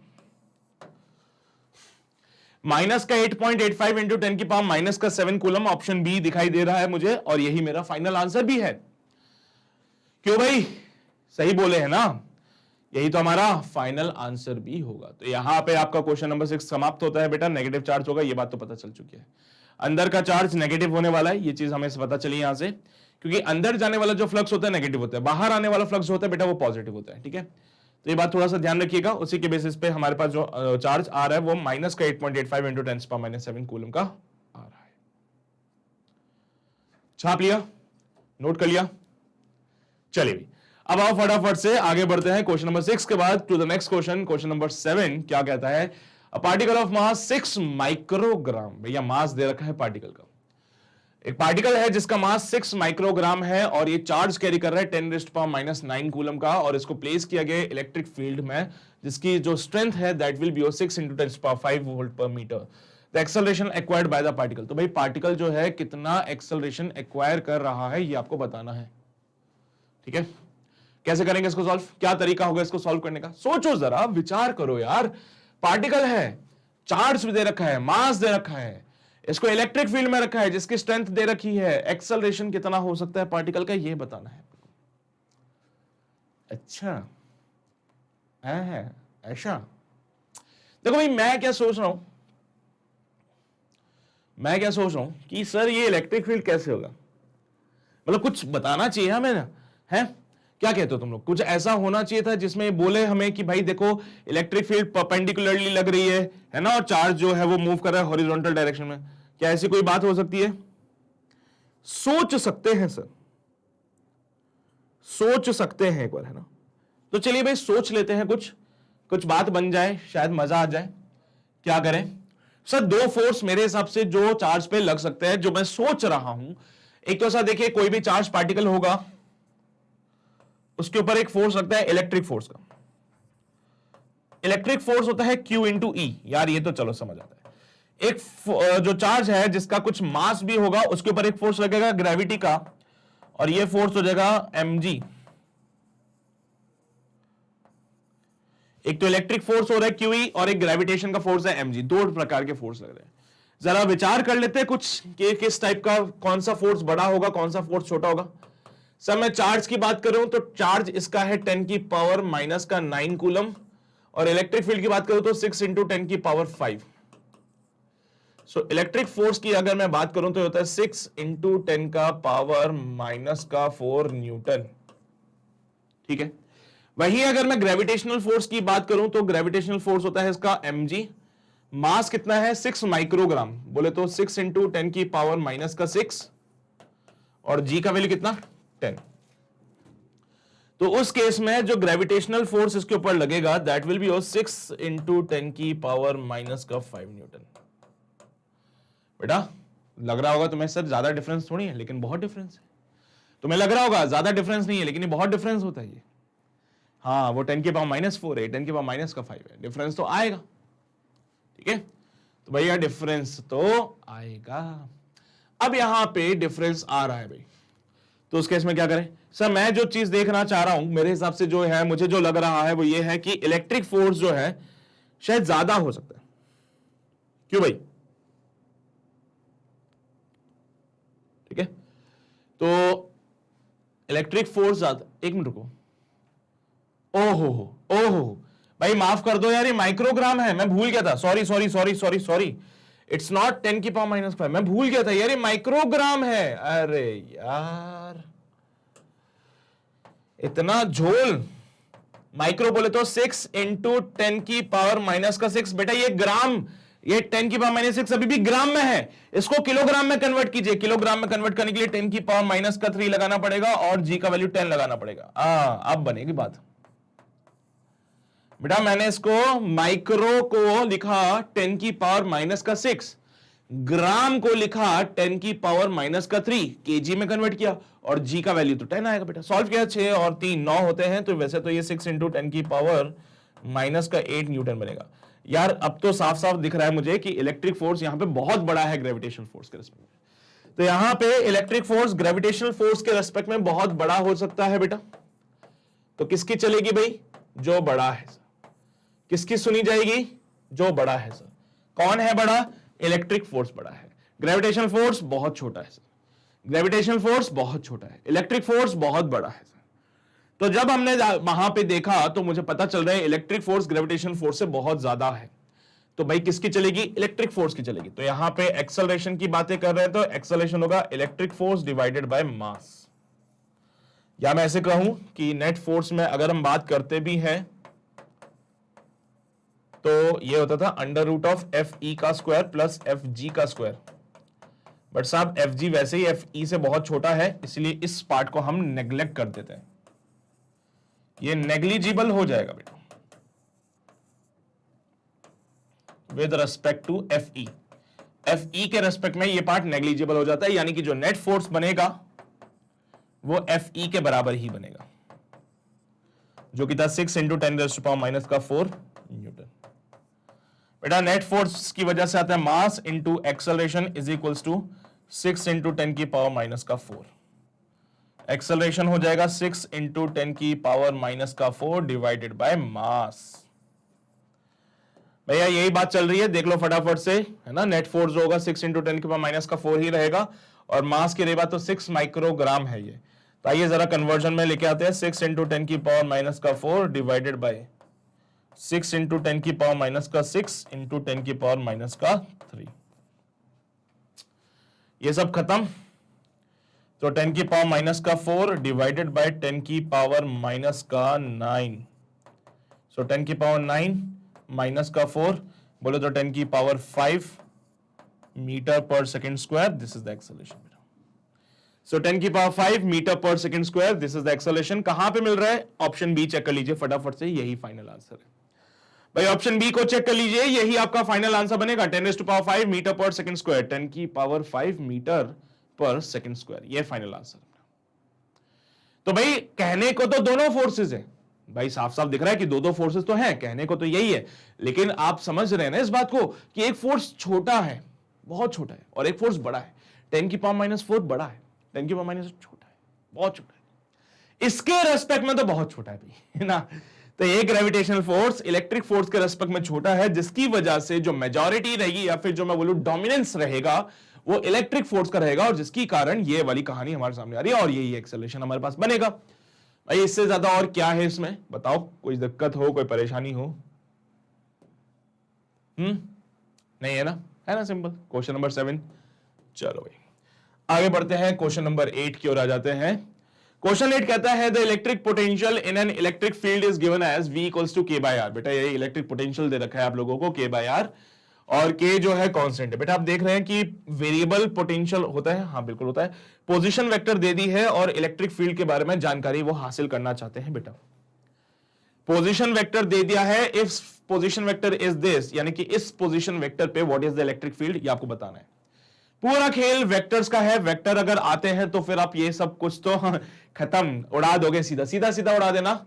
वेक्टर्स का खेल है बेटा, एक बार ट्राई कर लो, वेक्टर्स की बातें देख लो क्या कहती है, वेक्टर्स क्या कहते हैं, सोच लो।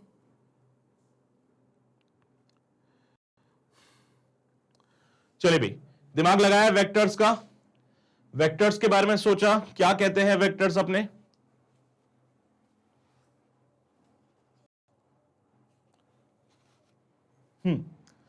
अच्छा सुनो ना, मैं क्या कहता हूं, मैं जो कह रहा हूं उसके हिसाब से कोई भी इलेक्ट्रिक फील्ड वेक्टर जो होता है वो तो माइनस का dV/dr और r कैप। बोलो यार सही बात बोल रहा हूं कि गलत बात बोल? किसी भी इलेक्ट्रिक फील्ड वेक्टर को आप जब लिखते हो तो आप इसको लिख सकते हो माइनस का dV/dr और ये r कैप साथ में लगता है। क्यों भाई गलत बोल जाइए कुछ? नाराज तो नहीं होगे ना सर? यहां पे अगर इसको फर्दर सिंप्लीफाई किया जाए, यार ये तो रिलेशन था, माइनस का d/dr ऑफ v की जगह पे K/r, यहां पे ये r कैप। बेटा r cap is the unit vector, r cap is the unit vector. बेटा इसको लिखने का जो तरीका होता है पता है आपको? किसी भी यूनिट वेक्टर को कैसे लिखते हैं? हाँ, किसी भी यूनिट वेक्टर को अगर आपको लिखना है तो आप लिख सकते हो वो वाला वेक्टर डिवाइडेड बाय उसका magnitude.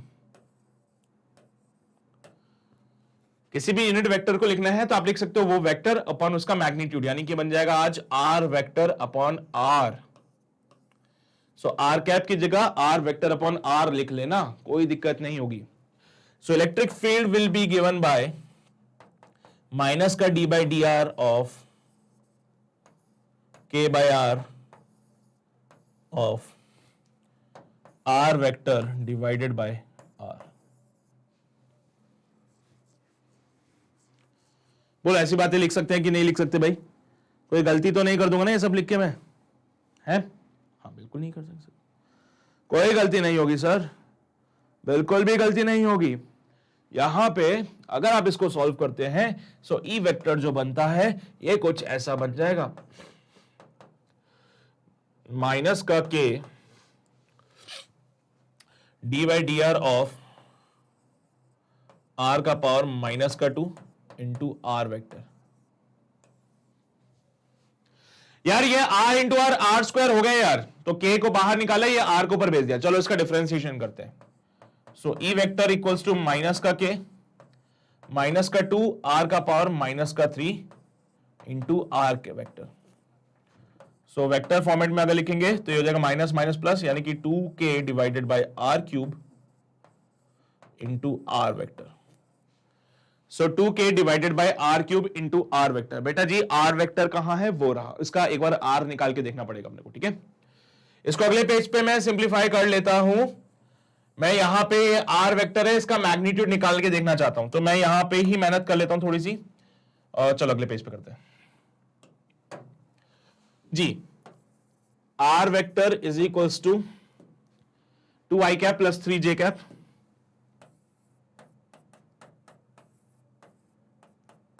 Plus 6k cap. So R vector का मैग्नीट्यूड मुझे जब निकालना होगा तो ये हो जाएगा अंडर रूट ऑफ 2 का स्क्वायर, 3 का स्क्वायर, 6 का square, under root of 4 plus 9 plus का 36, अंडर रूट ऑफ 49 बोले तो 7। तो r का वैल्यू कितना आ रहा है? 7 आ रहा है। तो r का स्क्वायर कितना हो जाएगा? एक्चुअली r का क्यूब हो जाएगा 7 इंटू 7 इंटू 7 और 49 इंटू 7 कितना होता है भाई?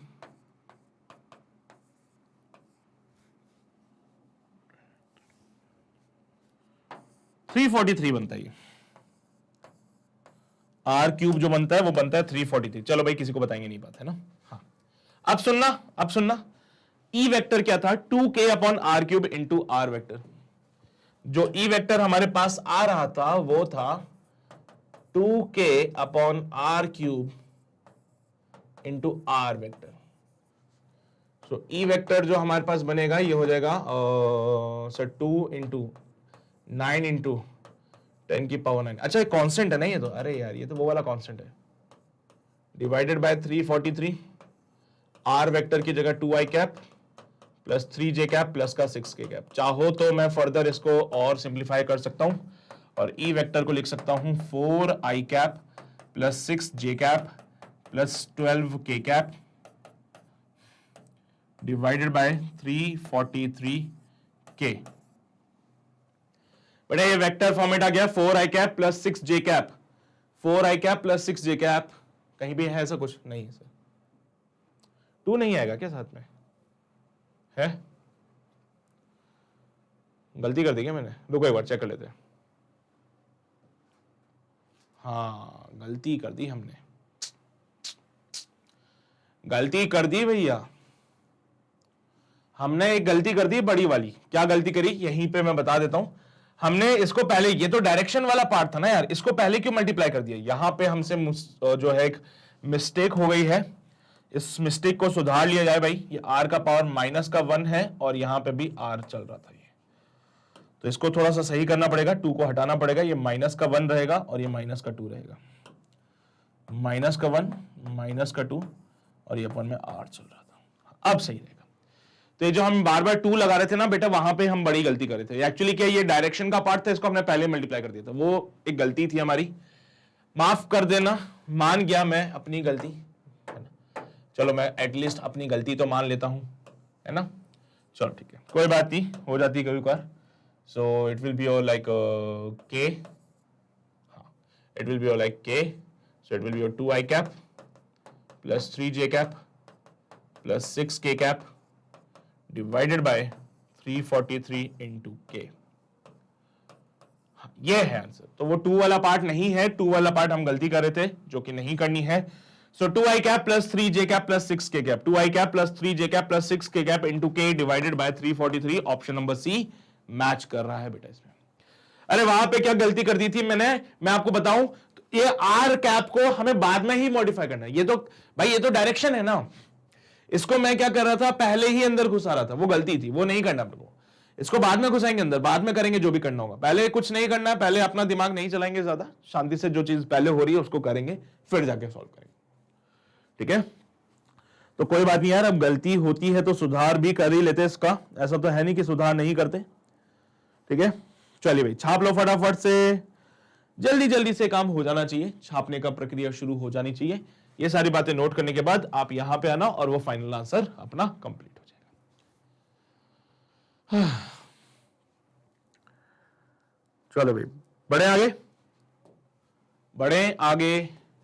Question number 8 complete. Question number 9 की ओर आते हैं। Charge particle having the mass m, भाई एक चार्ज पार्टिकल है जिसका मास m है, इसको हमने इक्विलिब्रियम में रखा हुआ है in the electric field between the plates of a Millikan oil drop experiment. बेटा मिलिकन ऑयल ड्रॉप एक्सपेरिमेंट के बेसिस पे हम यहां पे थोड़ा सा बातें कर लेते हैं। और इन्होंने कहा है एक चार्ज पार्टिकल जिसका मास m है, तो this is the charge particle, इसके ऊपर जो चार्ज होगा वो कुछ होगा q, इसके ऊपर जो मास होगा वो होगा m। बेटा यहां पे एक तो ग्रेविटी लगती है mg नीचे की तरफ, और अगर एक पॉजिटिव चार्ज है तो अब सोचिए कि नीचे प्लस का चार्ज हो गया है,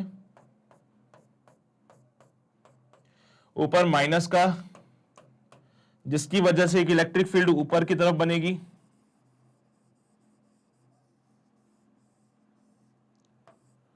और इसके ऊपर एक फोर्स लगेगा Q इंटू ई का,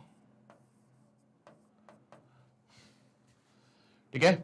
If the direction of the electric field between the plates is reverse, बेटा अब ये जो इलेक्ट्रिक फील्ड की जो डायरेक्शन है उसको रिवर्स कर दिया जाए, what will be the acceleration बेटा, ठीक है।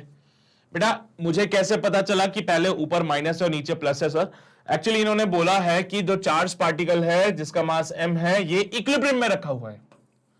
इन्होंने ऐसा बोला है कि इसको कहां पे रखा है, इक्विलिब्रियम में रखा हुआ है। और जब इसको इक्विलिब्रियम में रखा हुआ है तो भैया आप कुछ ऐसी सिचुएशन बनाइए कि इसके ऊपर लगने वाला नेट फोर्स 0 हो जाए। तो हमने ऐसी सिचुएशन बना दी।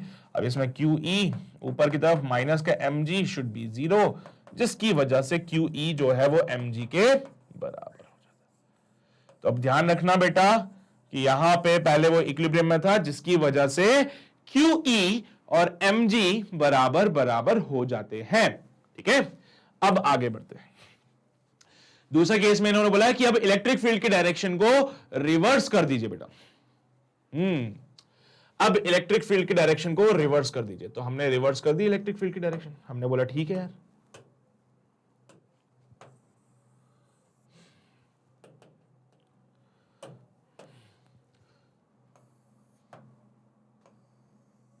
ठीक है, यानी कि इस बार ऊपर की तरफ प्लस आएगा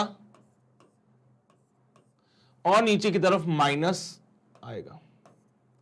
इलेक्ट्रिक फील्ड की डायरेक्शन ये वाली बन जाएगी। इस बार अपना वही चार्ज पार्टिकल रखा हुआ है फिर से, इस बार QE लगेगा नीचे की तरफ और इस बार mg भी लगेगा नीचे की तरफ, यानी कि इस बार जो नेट फोर्स है वो 0 नहीं होने वाला है। इस बार नेट फोर्स 0 नहीं होगा और नेट फोर्स 0 नहीं हो रहा है, यानी कि इस बार इसका एक्सेलरेशन आएगा।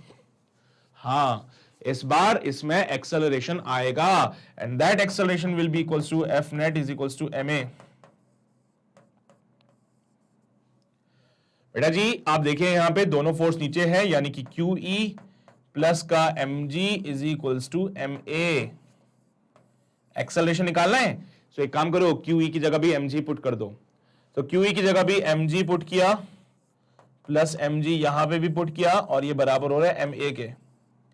यानी कि अगर मैं यहां पे थोड़ा सा विचार करूं तो मुझे पता चलेगा कि m से m समाप्त हो गए। सो a का वैल्यू कितना आ रहा है 2g।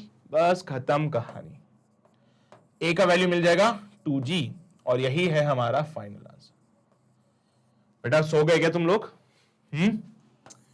अरे सो गए क्या कि जाग रहे हो? भी जाग रहे हो तो समझ जाओ चीजों को और छाप लो फटाफट से, यही आपका फाइनल आंसर होगा इसमें।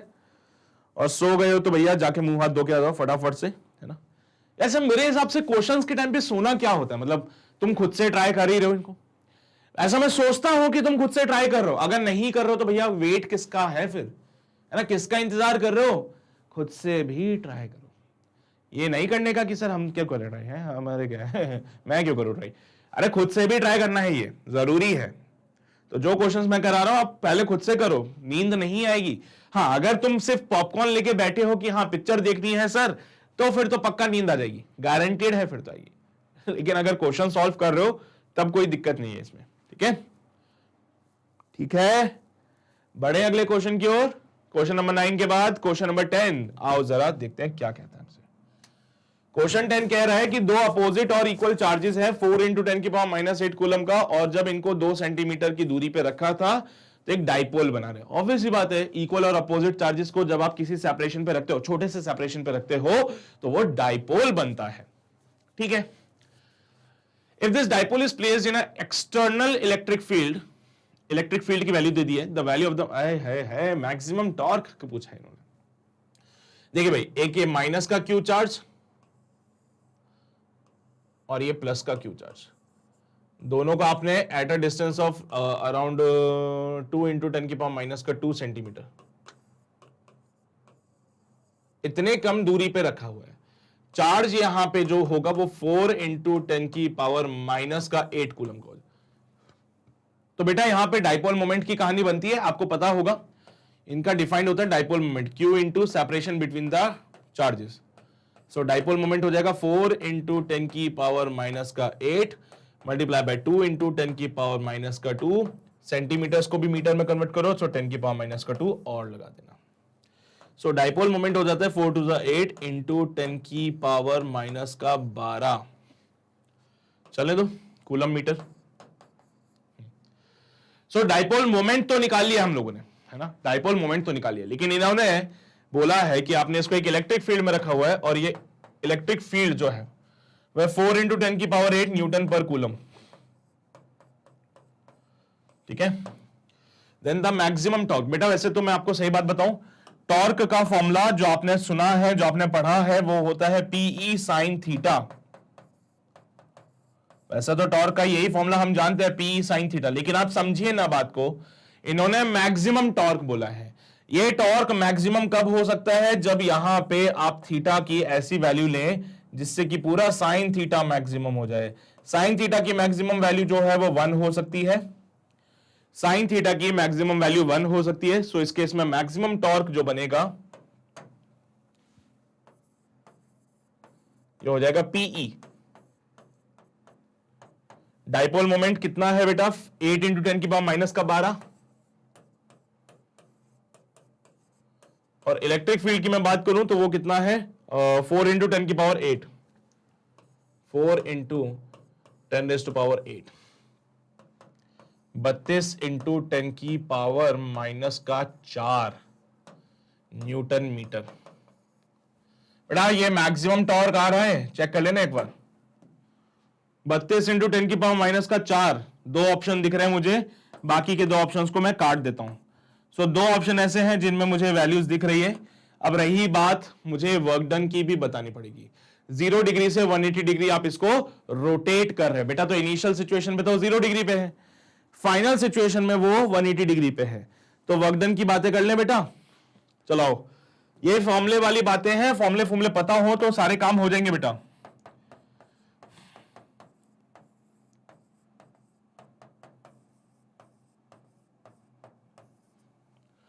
सो वर्क डन जो हो जाएगा वो हो जाएगा PE का वैल्यू तो निकाला ही है, 32 × 10⁻⁻4 बेटा इनिशियली है cos 0, फाइनली है cos 180 डिग्री। इनिशियली तो ये है cos 0, फाइनली है cos 180 डिग्री। सोच लो बेटा 0 डिग्री से 180 डिग्री की बातें कर रहे हैं। तो इट विल बी 32 इंटू 10 की पावर माइनस का 4, 1 माइनस माइनस का 1, बेटा ये हो जाएगा 64 इंटू 10 की पावर माइनस का 4 जूल। 64 इंटू 10 की पावर माइनस का 4 जूल एक ही ऑप्शन में दिखता है, तो वही ऑप्शन आपका सही होगा, बाकी के ऑप्शंस गलत होंगे। सिर्फ फॉर्मूला, जस्ट फॉर्मूला है और कुछ नहीं है बेटा इसमें।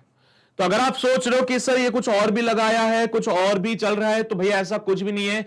It's just the formula. आप सिर्फ फॉर्मूला लिखिए और उसके बाद आंसर्स आ जाएंगे। एक बार ट्राई कर लो, देख लो, फटाफट से छापने की प्रक्रिया शुरू कर देना, फिर हम आगे बढ़ते हैं, बताते हैं और क्या करना है इसमें।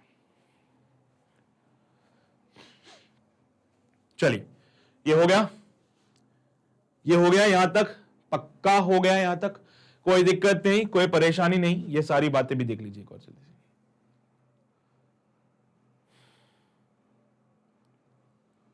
Done done. चलिए तो चलिए भाई आगे बढ़ते हैं। अगला सवाल question number 11। 4 charges 2 coulomb -3 coulomb -4 coulomb and 5 coulomb are placed at the corners of a square. बेटा एक स्क्वायर के कॉर्नर पे ये 4 चार्जेस को रखा गया है। तो let me draw a square first. सबसे पहले तो एक स्क्वायर को बना लीजिए। यहां पे एक 2 कूलम के चार्ज को रख दीजिए। 2 कूलम का चार्ज यहां पे आ गया। -3 कूलम के चार्ज को यहां पे रख दीजिए। -4 कूलम के चार्ज को आपने यहां पे रख दिया, मान लीजिए -4 कूलम आ गया। और 5 कूलम के चार्ज को आपने यहां पे रख दिया। ठीक है भाई, बहुत बढ़िया।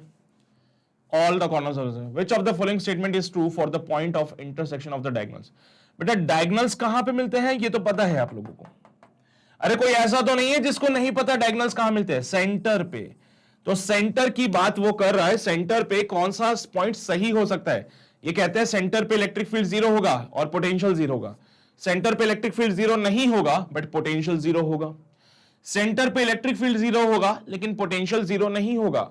और सेंटर पे फील्ड 0 होगा नहीं होगा और पोटेंशियल भी 0 नहीं होगा। तो भाई क्या कहती है जनता इस पे, क्या कहते हो तुम लोग इस पे हैं? सर मेरे हिसाब से अगर यहां पे एक स्क्वायर की बात हो रही है तो ये जो डायगोनल्स की जो सेपरेशन है वो सबके लिए सेम रहेंगे। तो ये डिस्टेंस तो सेम रहने वाली है। यहां पे क्यों ना एक टेस्ट चार्ज को रख लिया जाए। मान लीजिए यहां पे एक टेस्ट चार्ज Q0 को मैंने रखा। मेरे बच्चे इसको मैंने नाम दिया Q1, इसको मैंने नाम दिया Q2, इसको नाम दे दिया है Q3 और इसको मैंने नाम दे दिया है Q4।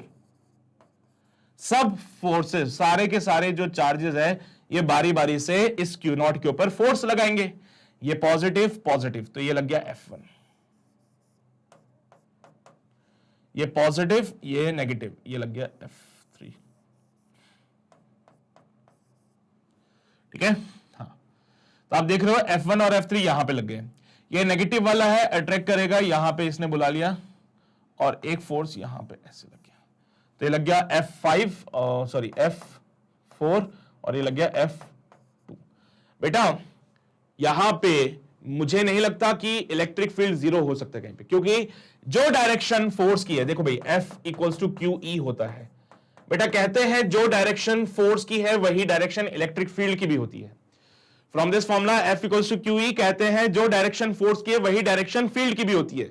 तो यहां पे फील्ड 0 होने की चांसेस ही नहीं है। तो सर सेंटर पे तो फील्ड 0 नहीं हो सकता है, इवन फोर्स भी 0 नहीं होगा। हाँ, तो सेंटर पे ना तो फोर्स 0 होगा ना ही फील्ड 0 होगा। तो सर फिर क्या करें, पोटेंशियल के लिए चर्चा करते। देखो भाई electric field being a vector, ये वेक्टर है बेटा, डायरेक्शन पे डिपेंडेंसी तो शो करता है और डायरेक्शन की वजह से ही यहां पे ये 0 नहीं हो सकते। बाकी तो आप समझदार हो, समझते हो सारी बातें। वहीं अगर मैं एक किसी भी इलेक्ट्रिक पोटेंशियल की बात करता हूं, अरे ये बात समझ रहे हो तुम लोग, अरे ये बात समझ रहे हो ना कि यहां पे दो फोर्सेस तो इसी डायरेक्शन में है।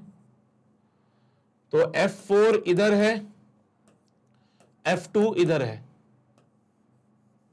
F1 इधर है और F3 इधर है।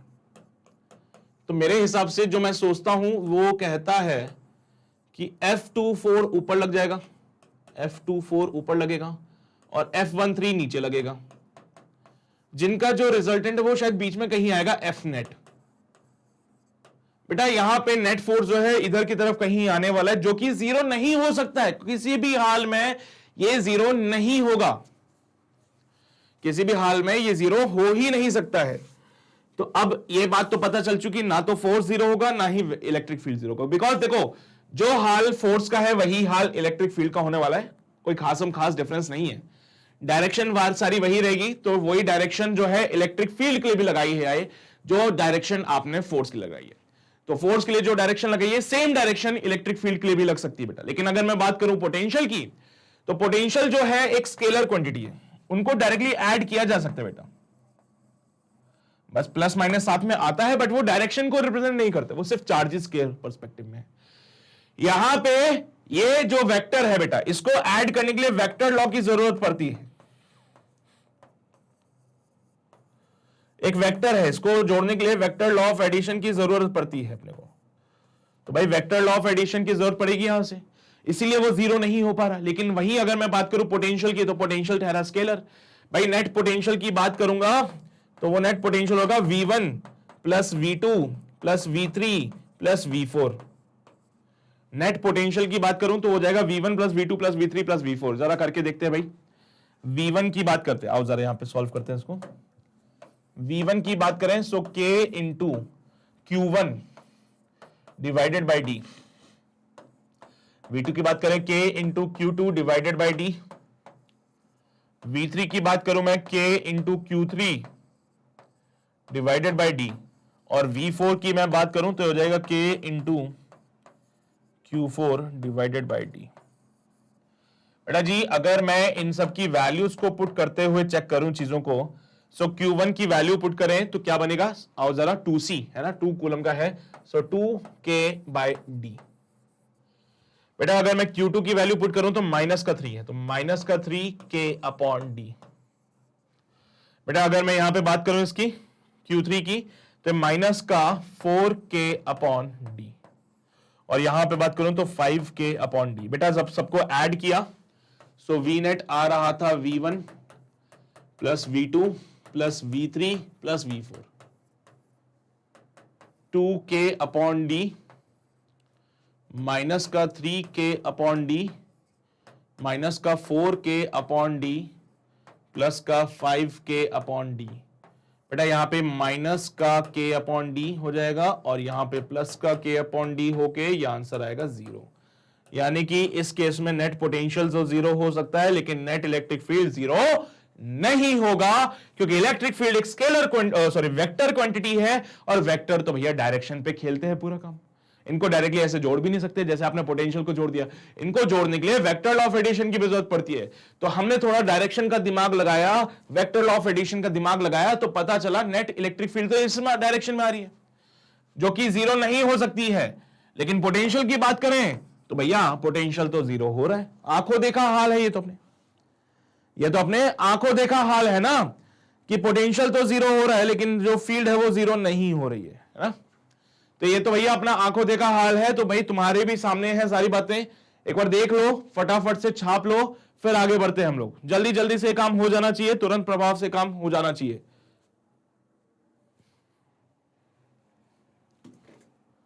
चलिए भाई हो गया, यहां तक की बातें कर ली। इसके बाद आप इधर आएंगे, ये सारी बातें लिखेंगे, ये सारा प्रमाण है इसका पोटेंशियल के लिए। डन, चलो भाई, तो क्वेश्चन नंबर 11 यहां पे समाप्त हुआ। आगे बढ़ते हैं, क्वेश्चन नंबर 12 की ओर आते हैं। क्वेश्चन 12 कहता है in the electric field of charge Q another charge is carried from A to B, A to C and A to D। बेटा यहां पे एक कोई चार्ज है Q, उसके इलेक्ट्रिक फील्ड में एक दूसरे चार्ज को मूव कराया जा रहा है A से B, A से C, A से D और A से E। दो वर्क डन कितना होगा ये आपको बताना है। अच्छा सवाल है, एक बार खुद से ट्राई कीजिए, देखिए क्या आंसर बनता है, उसके बाद फिर मैं आपको बताऊंगा। तो पहला मौका आप लोगों को दिया जा रहा है, ट्राई करो सभी लोग। चलिए भाई, विचार किया होगा क्वेश्चन पे, कैसे करना है सॉल्व। देखो बहुत सिंपल सा तरीका है। इन्होंने बोला है कि in the electric field of the charge Q, यहां पे आपको एक चार्ज Q दिख रहा है, एक और चार्ज को हम लेके जा रहे हैं A से B, B से C, A से C, A से D और A से E। अब एक बात सोचिए बेटा कि यहां पे अगर एक अंदर चार्ज है और एक पूरा सर्कुलर पार्ट पे हम एक बात करें, एक स्फीयर की तरह अगर मैं इसको कंसिडर करूं, सो यहां पे A point, B point, C point और डी ई, ये सारे पॉइंट्स जो होते हैं सेम पोटेंशियल पे होते हैं। ये सारे पॉइंट सेम पोटेंशियल पे होते हैं, तो अगर वो वर्क डन की बात करता भी है, सो वर्क डन की जो बात वो करता है, तो उस केस में मैं बस इतना कहूंगा कि वर्क डन जो होता है वो होता है Q इंटू डेल्टा वी। अब साफ सब सारे के सारे सेम पोटेंशियल पे है, तो वर्क डन तो जीरो ही हो जाएगा हर केस में।